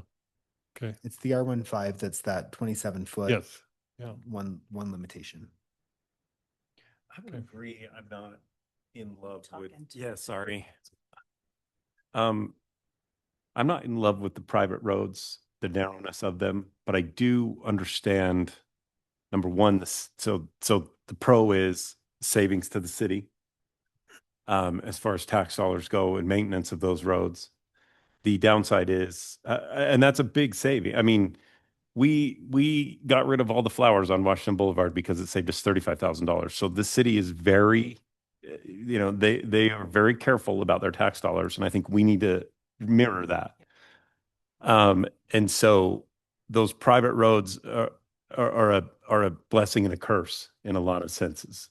And frankly, I'm pushed both ways on those. I really am. I mean, I see it. I have very good friends and loved ones that live in Legacy and love it. But they also have concerns. I understand the concerns about the snow and all of those kinds of things, but that's not really what we're doing here. And so that's sort of granularly, does the zoning work? And I like this concept more than I have the other concepts in the past. I like the island. I don't love those roads. I don't love the way that what is the name of that road that Widgeon? Who named that road? I don't love the way that Widgeon Way meets into Street A. It's wonky. It's kind of strange. But again, this is a concept, so I'm getting over my skis. I'd really like to talk more about those private roads and be convinced one way or the other. I hate being on the fence. And I just wanted to address one thing about the private roads. So a law passed, it's House Bill 217 as of May 7th, 2025. These are legal changes in homeowners associations. The main thing being the reserve study. So that all HOAs now need to have a setup fee and then understand a reserve study for funds out 20 years when you need to redo the roads. So you've alluded to Legacy North, did come back to the city in a public meeting and ask for us to take over their road due to deferred maintenance. The road's essentially falling apart, and the city's position on that was, residents spend your $1 million that it's going to take to bring that road up to standards, and then we'll consider taking on the liability of the infrastructure. So I think HOAs they're structured differently today than they were 20 years ago, and no longer can you have a homeowners association just fly by the seat of their pants and not look at these reserve studies and make sure that they're thinking ahead for funding of these major infrastructure pieces. But every public piece of asphalt, sidewalk, curb, gutter, road, pipe, detention basin, it's a liability for the city. I mean, your developers build our cities and then they turn the keys over to perpetual maintenance of those. So every project that comes in, if it's a public street, is a check that we have to write forever to maintain that roadway. And $1 million to fix Legacy North is not uncommon. I mean, we spend millions and millions of dollars a year to keep our roads to the great standard that they are. Commissioner Webb. Yeah, I think it's a bad idea to do R4 in this area. I do. I think it would set a precedent for the other areas. But I do like the infill concept. I would be more interested in, an R15 infill. that was closer to the existing R15 zone and then things around that. That's more appealing to me. Do you mean like the entire parcel? No, as not an necessarily. I R15 like infill? I like the R15. You know, Proposed? if there was an infill that was more here, Mhm. you know, towards the R15, that would be more appealing to me. I just don't think the R4 fits in this area. I can see the interest that people would have in it. I just don't think it fits. And I think trying to put it in there is going to create problems with this development, but I think it'll also create future problems in the area. I actually think that there's interest when you look at diversity of lots in a city, what's available. I think that there's very few places where there are larger lots and flat ground in North Ogden. Very few. Like you have to kind of go up into the cove and things like that, and you get a funky lot. I think there would be interest in some bigger lots throughout this area. But I think if we, you know, and I could see with R15 how that would create kind of an appeal. I think the R15 isn't horrible, especially towards the R15. But I think if we start doing some R4 and then it goes into the middle of these other areas, I think we're going to have some real problems in an area that I don't know that it fits. I see why we're trying to include something like that and why people are kind of negotiating on that and thinking, oh, well, maybe it'd be acceptable. I just think we're setting ourselves up for some issues there. But I do like the infill concept. I applaud the developer for trying to think about that and how it would feel. I just would be more interested to see an R15 as more of an infill project. Somewhere else, you mean? No, even on this property. You know, if they wanted to have some R15 here that was kind of here, and then you had some R18 or something like that that transitioned, or I think get creative. I don't dislike the idea of the infill. I just don't think R4 fits in this area. If this were Johnson, if this were the last sliver of open land in North Ogden and nothing else was going in, would you feel the same? I think I would have had heartache if you had, you know, R14 throughout this area. Cause I mean, I get the view where you're kind of looking at R15 into that.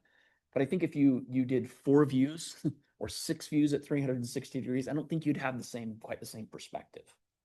Fair. And so I think that, but looking at it from this angle, I see the R15. I see how that could, you know, as long as parking and roads, there's adequate space for those types of things. I could see it working quite well. I just don't see the R4. Like I just see it.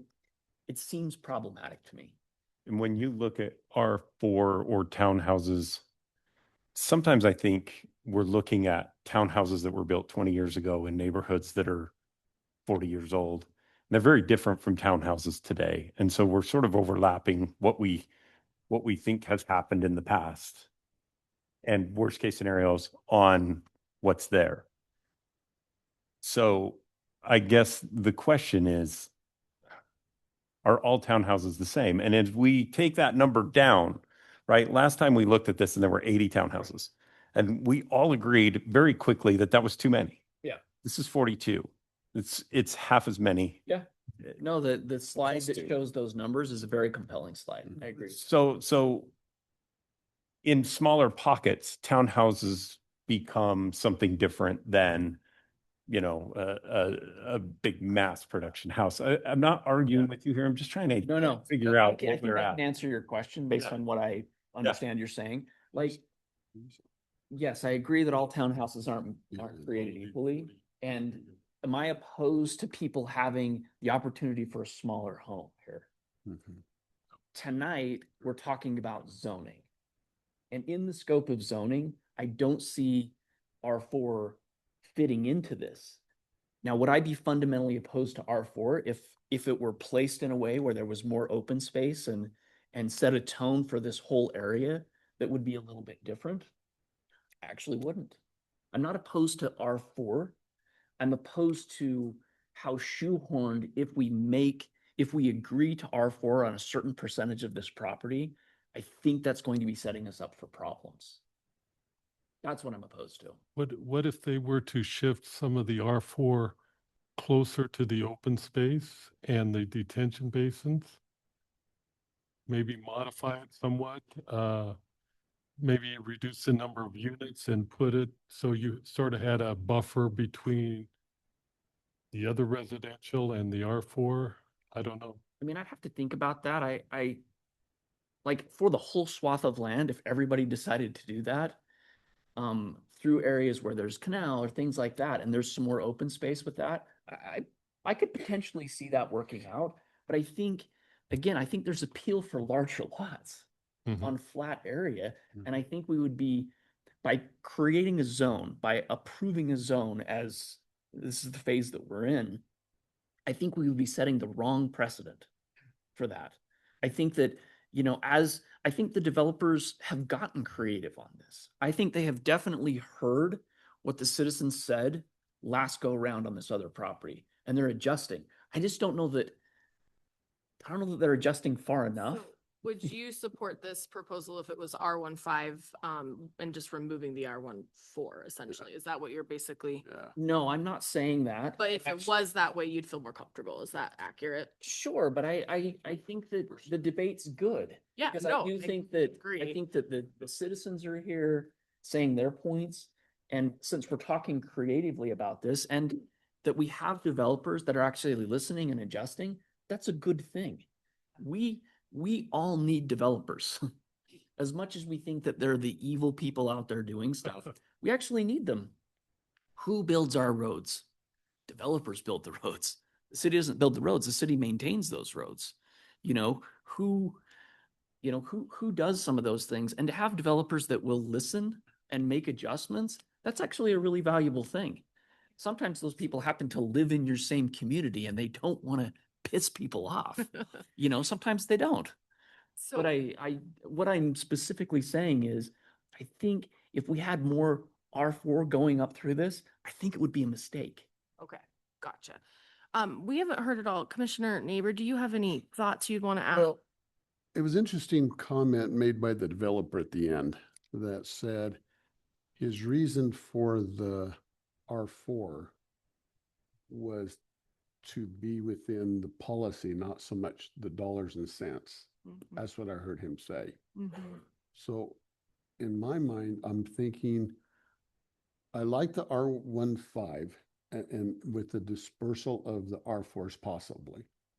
But it really sounds like it's not the way I heard it, and maybe he said that wrong. It wasn't about dollars and cents on his part.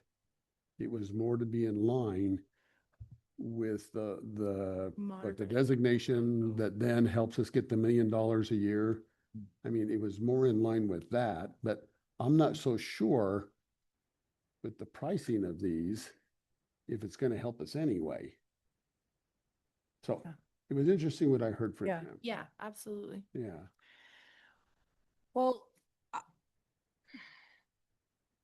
I'm going to make a motion for us to discuss. That doesn't mean we all have to agree or how we vote, or it can't be removed and changed, but just to move things along, I would like to make a motion.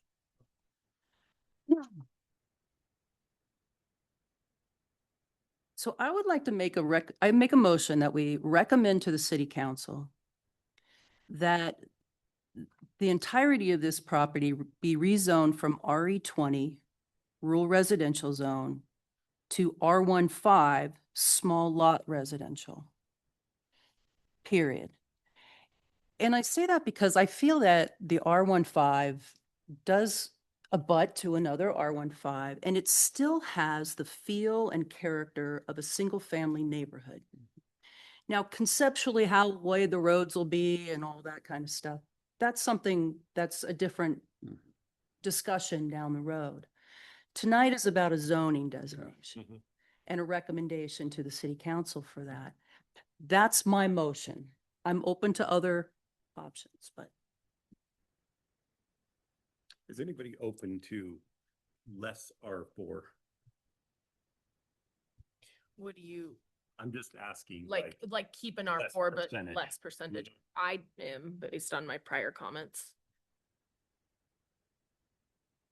And we obviously don't have to be in agreement, but No, we don't I have love what we do try to do, which is Right. really try to put a think tank together to give city council and the public hopefully the best. I like the idea of having a discussion here, a public discussion about it. Yeah. I'm not sure you're gonna sway me on that. I'm But- not but- trying to. yeah, I know you want you to sway me, I think. Yeah, yeah. No, I don't think any of us should sway the others, but I think having public comment about this is helpful. So I would be supportive of having a discussion about that. Well, and Um, that's a good perspective because it could be, if we look at this chart here, which is actually really helpful to have with the percentages, like if it was reduced, does that make us feel like we're achieving some? Does it make us feel like, this may be Pollyanna, but I picture like a 10,000 square foot lot, which is in that. And maybe I get that lot and my kids can afford a townhouse that's across the street. I think that's kind of neat.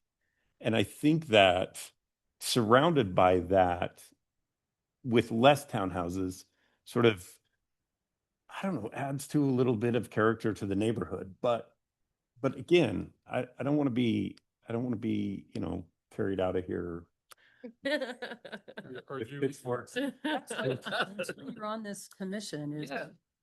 look at the long-term view of these and to give your opinion, and we can all vote yes or no, and then we Absolutely. agree. Absolutely. And it's healthy, right? That's a Sure. healthy thing. Are you proposing a modification to the motion? If you want to amend hers and see if. Well, maybe I want to get your temperature as a Yeah. council and say, if we modify that motion to less housing, Can I ask? is that something that would pass, or we just absolutely know our for it? Discussion, and maybe I'll withdraw the motion or see where we. Can I go. ask? Question Go for ahead. John. Oh, go ahead. I have a Let's- question let's- actually for John on that will. John's got some. Oh, I was gonna awesome. say, did somebody second the motion? Because you can't No. talk about it until there's a second, just as an example. True. We kind of, we So there switched is a to motion. I'll second the motion for discussion. And Chair, will you repeat the motion just so I get it down? So the motion is to make a recommendation to the city council that the entirety of the property be rezoned from RE20 to R15. Period. And it's so that, in essence, it would Did anyone, not include the R14 pocket. do we have a second on that one? I'll second it for discussion. Yes. May not vote for it, but I'll second it for Understood. discussion. Does the R1, does the R4 create that problem with private roads? I mean, I'm still, it doesn't.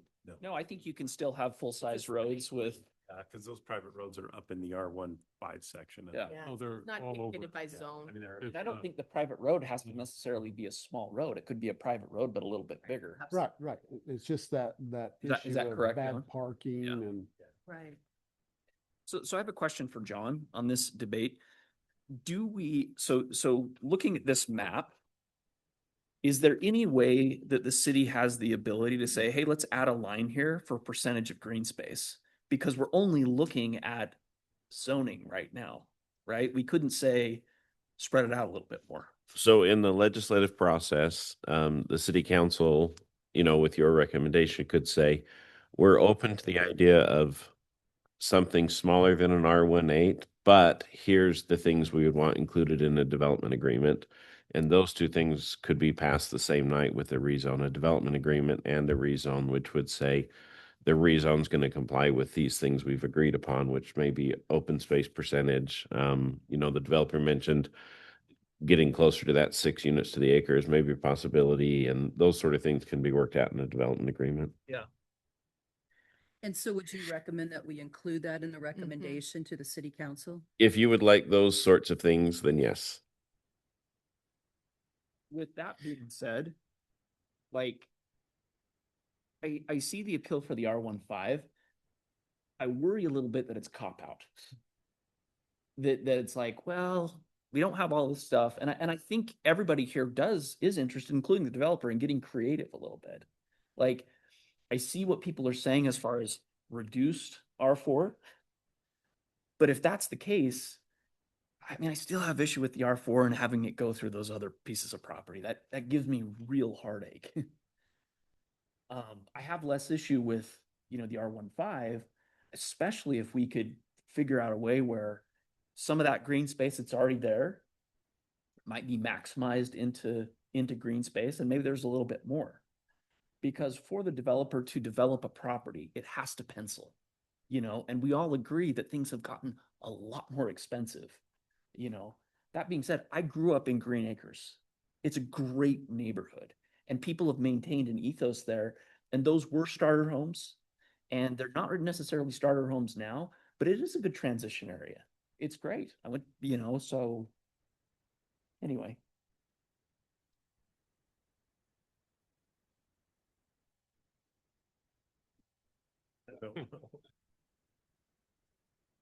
Do we need to vote on her? Remind me, it's been a while since Yes. we have to vote before, or can we amend? No, so you don't need, you can discuss now that you have a motion on the table, you can discuss and then you can vote at the end of the discussion. But we can do an amendment to that motion, right? Someone could make a motion to amend it, And then it's seconded. And You'd then we- have to. Okay. and then you'd vote on whether you're going to talk about the amended motion or the original, or if the person who had the original motion liked the amendment, then they could withdraw the original motion. You just move on. So we can do that as many times as we needed. There's no limit on that. As far as I know, but Robert's rule probably has some sort of. Okay. Johnson, when you say it's a cop-out, I apologize for challenging you for some reason today, but when you say it's a cop-out, what do you mean I exactly? mean, sometimes we take these zones and we think it's going to cause the least amount of angst for everyone if we approve one zone for the area. And I think it is an easier thing to do. I think that for the pieces of open ground that we have in North Ogden, I think it's going to require some creativity. And again, I applaud the developer for coming back and proposing something that is inside of this. I think it's creative. I'm not sure for this area that it's gone quite far enough. And the developer probably is going to hate me for saying that publicly or whatever, but I think that they've been creative, and I think it's on us to not kind of, as a body here for them or for other developers, slap down the idea and be like, hey, we're at North Ogden, we're not open to some of this creativity, because I don't think we'll end up with better developments if we don't allow that creativity. And I think having that as a discussion here signals to this developer as well as other developers, like, we're open to ideas. We want stuff that's in keeping. I think people are interested in building here. I think people are interested in living here.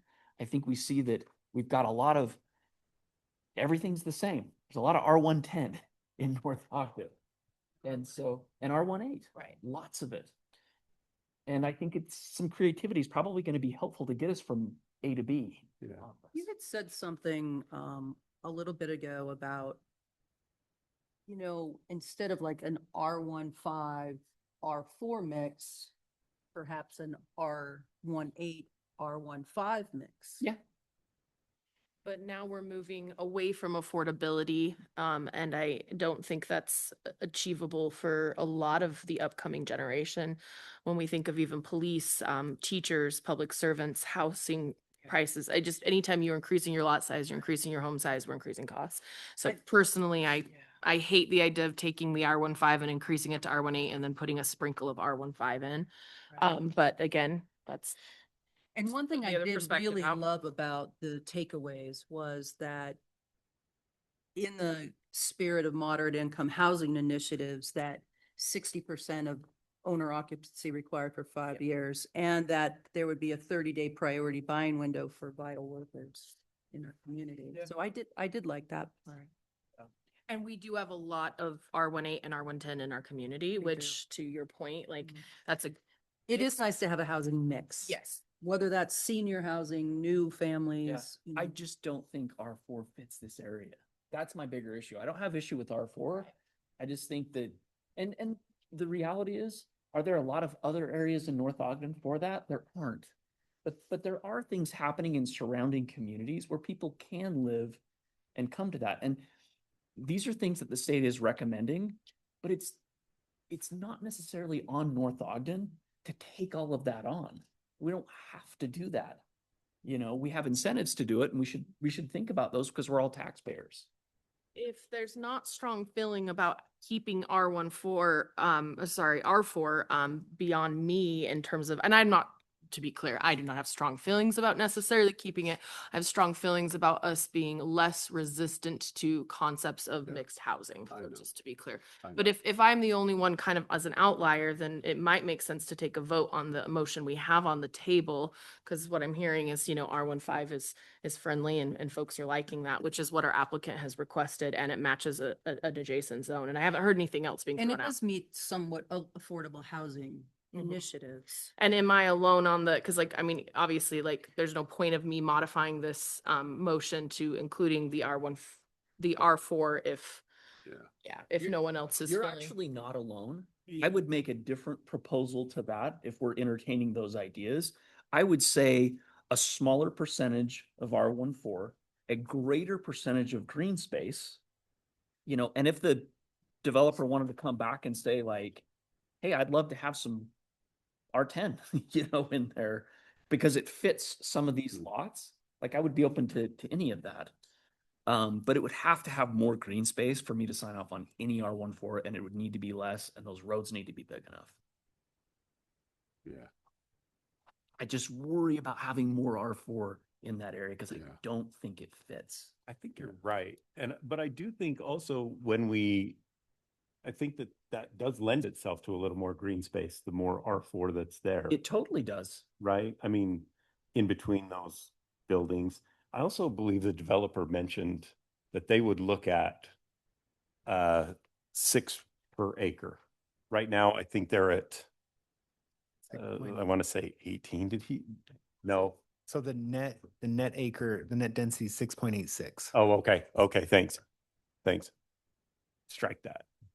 Okay. Well, That's my yeah, fuzzy but it showed that the developer is again willing to be creative here, and I think that's important. When you could include though that getting down to 6, I mean 6.8 is more, you know. I mean, I know it seems negligible, but it's not really across the whole project. So so it sounds like a potential possibility would be the smaller R4, more green space, and perhaps something like we want the 6 acres per unit overall. I don't know if that's Like limited to. as an option, or we go back to the standing motion of the R15. John, can you have the dual zones without designating? Exactly where. Yeah, I mean, is that okay to do? What we would do in that scenario is with the development agreement, we'd want them to come back with a specific plan, and then we would have the lines drawn around the different zones at that time.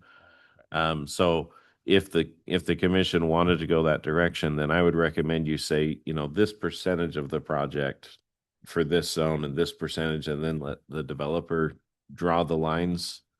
And just so you're aware, the development agreement has to come back through the commission too, technically, because it kind of creates a new land use law. So with the development agreement, it should come to this group for a yes. That's what we would recommend to the council. You know, before we make a decision, because we've got some different thoughts, I know the developer has something he might want to help us with. Yeah, thank you. I appreciate the discussion. I think it's been helpful, and I said I might hate you. That's not the case. And I think I appreciate kind of the push for creativity that's sparked, you know, I think hearing discussion, maybe lob one of my own to think through that. Working on some math live here, so I'll be backed up in a minute. But I think one of the things that could help kind of weighing all of the things is committing to having a little bit of R18. We're not really approving a site plan, so I point to where I'm thinking that it doesn't really matter. It's more of a percent. So we're working on the percent, but the idea might be that on the north side and the south side, you might have some R18. In doing that, we would, you know, use a little more acreage on that. To make up for that, we would take out a little bit of the R4, which would reduce our density, kind of commit to getting to that 6 number. and then having a little bit of a mix, like Johnson was kind of pushing for, which is a little bit more mix, reducing density a little bit, keeping the concept of R4, which it does sound like there's some receptivity to, which I think does make sense in this context, doing it even a little bit smaller. And, I think practically it might even shift a little bit more towards around the canal where there already is more open space, again, kind of in the spirit of some of the discussion. So I appreciate you mentioning some of the creativity, because the R15 everywhere is something we're open to as well, but I do think there might be a missed opportunity to add some mixes and doing a little more R18 and doing a little less, but still some R4 might be a great way of accomplishing everything really everyone's talking about. Would you be willing to commit to a little bit more open space? Because I think the open space is going to solve a lot of problems. It solves a problem of where to put the snow. It solves a problem of like how to create sidewalks so that people can, and kids especially, can kind of move through things. And you could have a little Linfield Park or something like that. It's going to get to be a busy road on 2100. Is that something that as a developer you guys would be interested in, is to commit to a little higher amount of green space than just the required water retention that is currently on there? Yeah, I think the one of the development challenges, but also really cool components of the project is the canal. And it forces that without it being, there's in R15, there's zero open space requirement, obviously other than detention. What happens here naturally is, yeah, of course there's open space, right? We have to create a buffer around the canal, and just like in Legacy, there's not a lot of dedicated open space there either, but it does feel, it really does have a good feel thanks to the canal. I think, like I said, I think if we're doing a little bit less R4, you'd probably move it closer to the canal, and it makes it a little easier to incorporate that open space a little more intentionally and thoughtfully and beneficially, as opposed to the way it's designed now.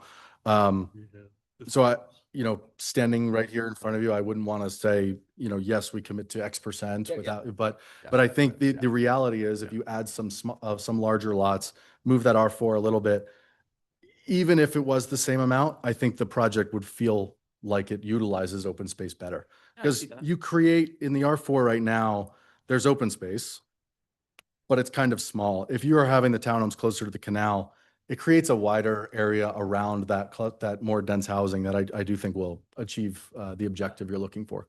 Yep. Do you happen to know what the percentage is right now of the R4 to the total project? I'm sorry. 17.8%. Hmm. So do you guys have a proposal that would be something that might work for both parties, that would add some of that R18 and reduce that percentage? Can you put the layout back up? Yeah, thank you guys.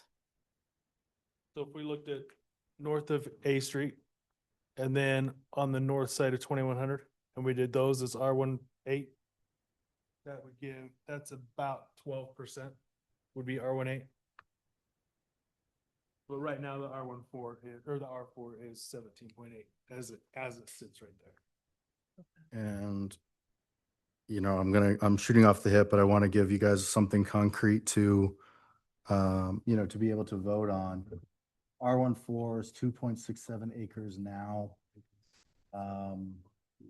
Let's help me out with 2 over 15. I mean, if we reduce that to 2 acres,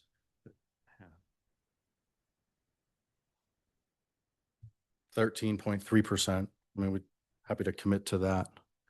So reducing the R4% from 17.8 to, just forgot my number, 13.33%.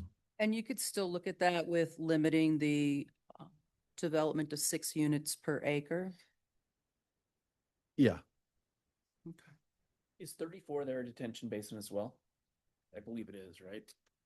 I think. No, 34 is a lot. It just would have an easement for the canal to go through it. Got it. As it currently stands. Okay. So 12, 13 remainder. We really appreciate your guys' flexibility and creativity. I like your concept of that neighborhood you were describing, Commissioner Webb, in terms of, or sorry, Watson. I always do that to you. It's the W's. Difference. Yeah, Watson, my apologies. So Commissioner, I think your analogy of this like idea of in the community, you own the home and your kid owns the home next to you and it's a different setup. This proposal could be beautiful to achieve something like that, especially now that we've got potentially 3 zones coming in here that all seem to make sense. So anyway, And it would provide more of a buffer around the adjoining neighborhoods. to Exactly. Really keep that single family residential feel. Mhm. I think at this point, because of this long discussion, I'm going to withdraw my motion. Okay. Do we want to let them sit down or do we have? I don't know. Does anybody have any? We might have more. I think we're good. Yeah. Okay. Whatever. Think we're good. Thank you so much. Thank you all for Like the time and discussion. R15 is about 75% then. Yeah, and I think So that. So, is what it- so I can make another motion. And you've officially withdrawn yours? is I've that- officially withdrawn mine. Do I need a second for that? No. Do you want me to do it? Do you want to do Yeah, it? go ahead. Go ahead. Okay. I think we're in alignment with what we would Give it a go. Help me out here if I'm wrong here. 1 second.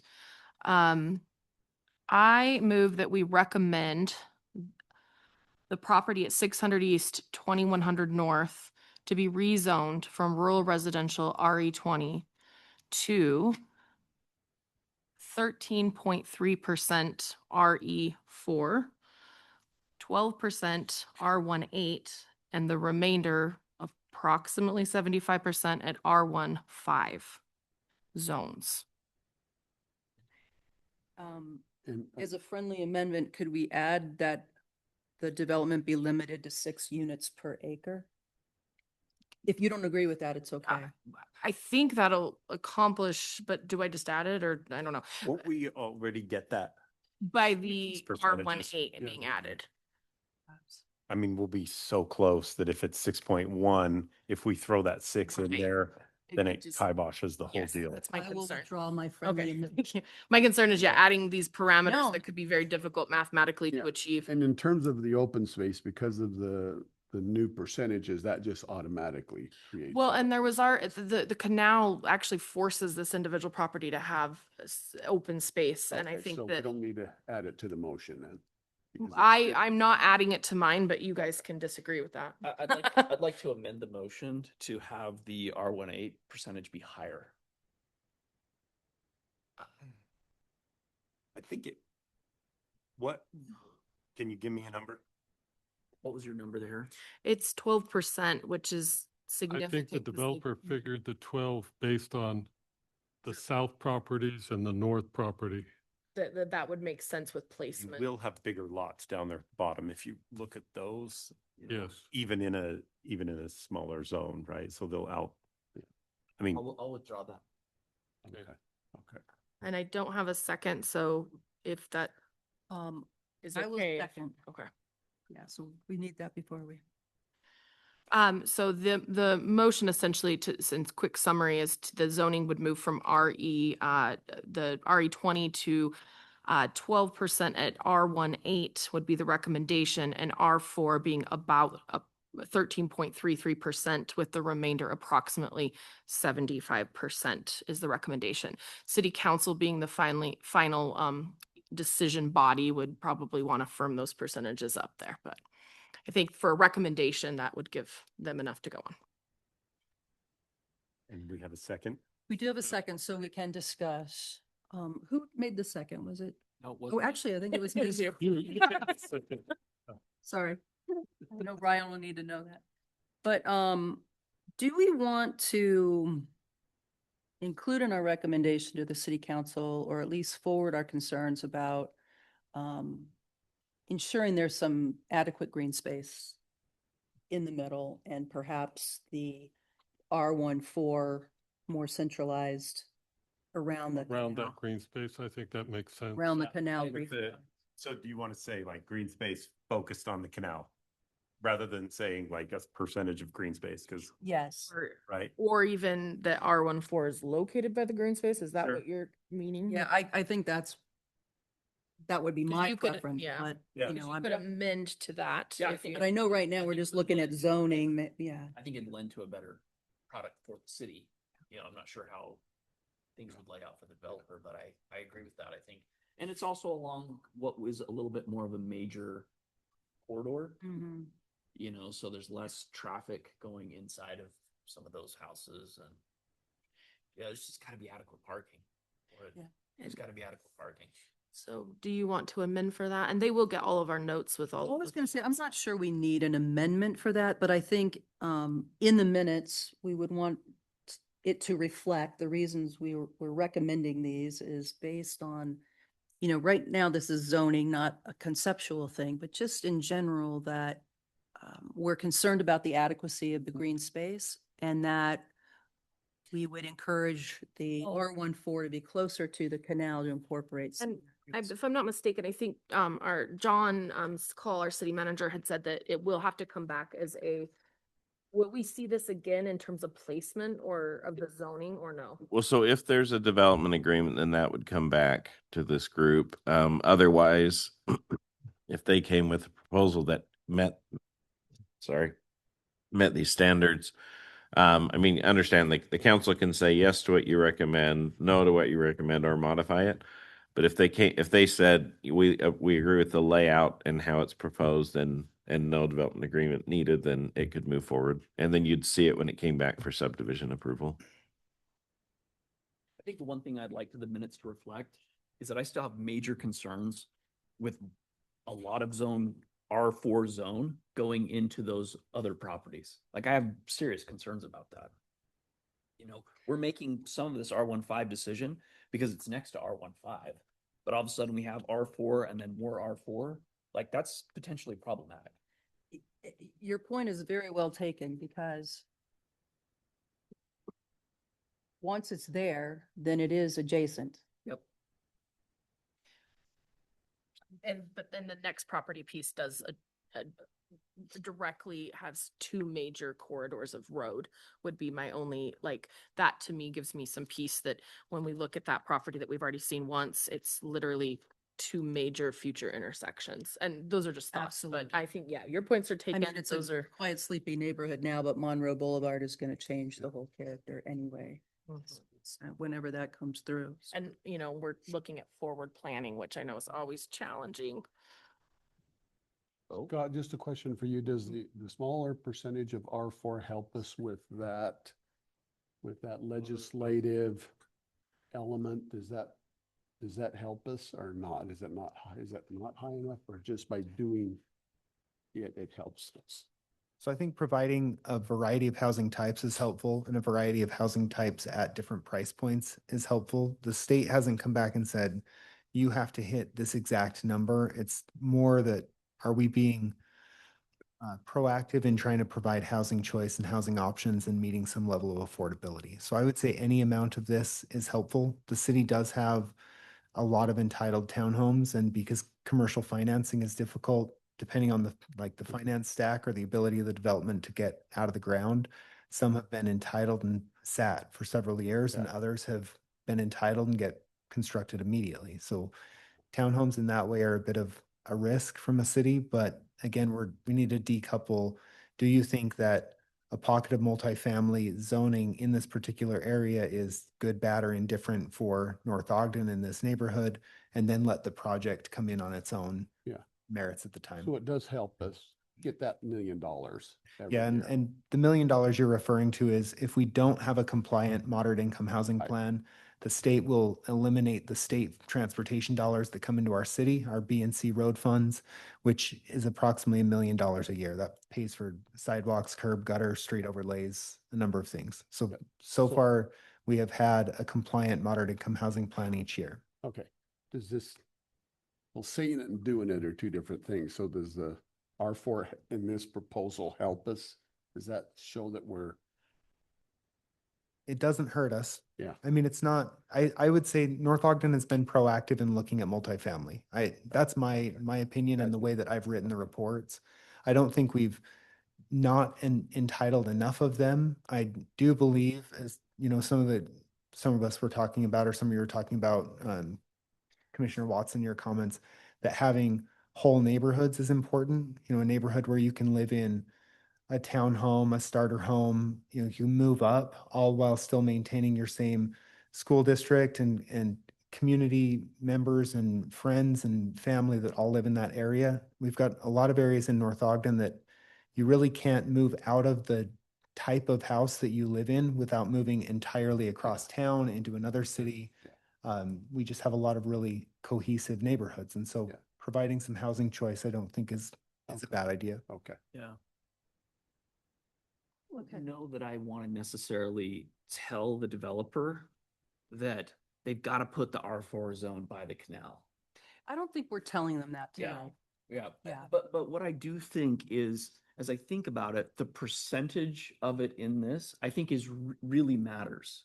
Because if you have these other houses around it, and especially they're maintained well, that's how you avoid other properties getting run down. Yeah. And I think that's the underlying concern for a lot of people is, you know, not in my backyard because I don't want junk. Yeah, You know, I don't want a bad influence. And I think with this, where it's surrounded by other stuff, especially stuff that has to be a little shorter, I think there's some value in that, you know, at a lower percentage, of which the developer said, hey, we're interested in this. We're okay with this. That's, again, shows a willing developer. Yeah. Well, we have a motion and a second, Second.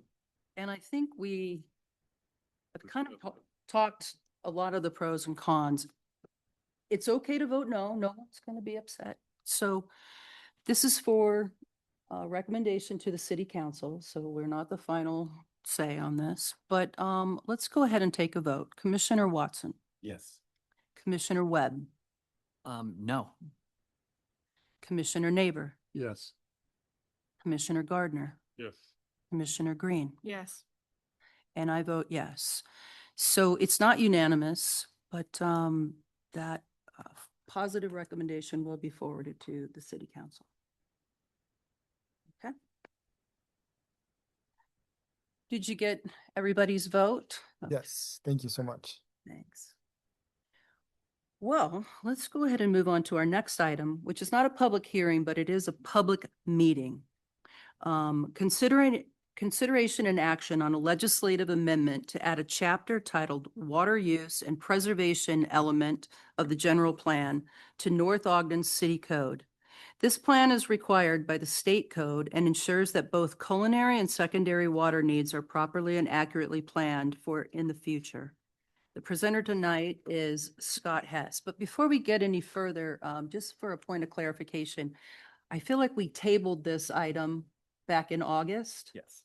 So when you're done with your presentation, do we need to take it off the table for discussion, or is there anything formal that we need to do for that? So the item is essentially back off the table is my understanding. So it was tabling by the rules of the meeting is that you set it up on the table temporarily during the meeting and then you take it off the table to make a consideration. So this item was actually continued to a non-date specific meeting, which is now this meeting. Perfect, thank you. So that was on August 8th, 2025. The public hearing notice was made. The public hearing was held in August. And we considered the active transportation plan, the Southtown commercial plan, and the water element of the general plan. And at that time, we were collecting planning commission feedback and leading up to meeting with our secondary water providers, Pineview Water Systems and Mountain View Irrigation, as well as DWR, Department of Water Resources, and Department of Natural Resources. So the city has made contact with and met with those individual groups. We collected the feedback. We took the state requirements for a water element of the general plan and just marked right straight down those. And we are presenting a plan tonight to you that while it isn't a beautiful, designed, InDesign type of document, it's a staff written document tonight for the general plan. It is, in staff's opinion, compliant with state code and state requirements. And we're recommending approval of that plan.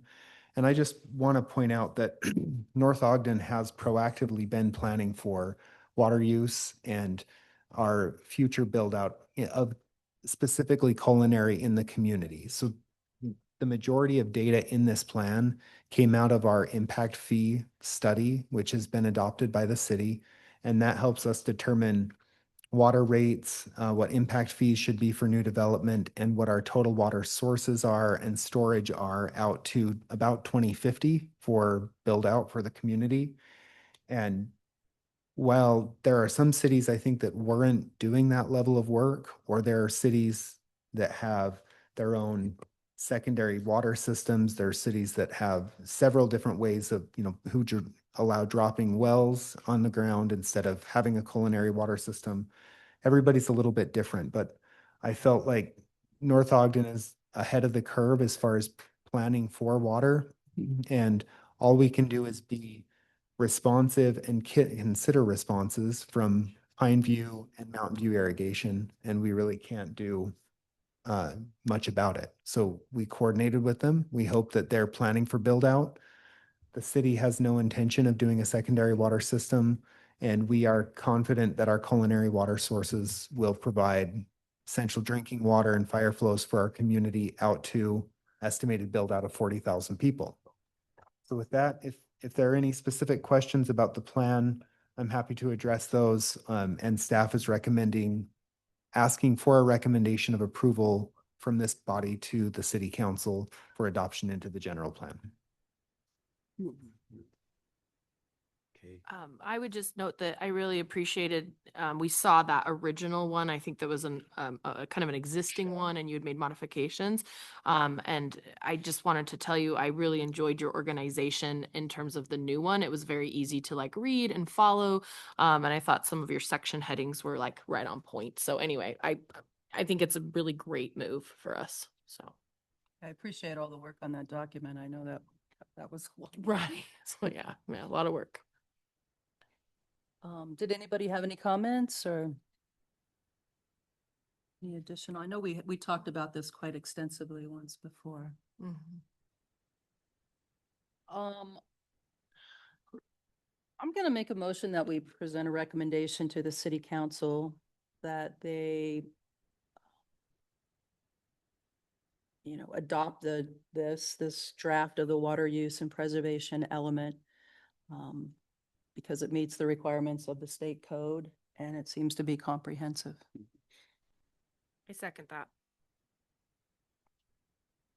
Okay, any discussion? Let's take a vote.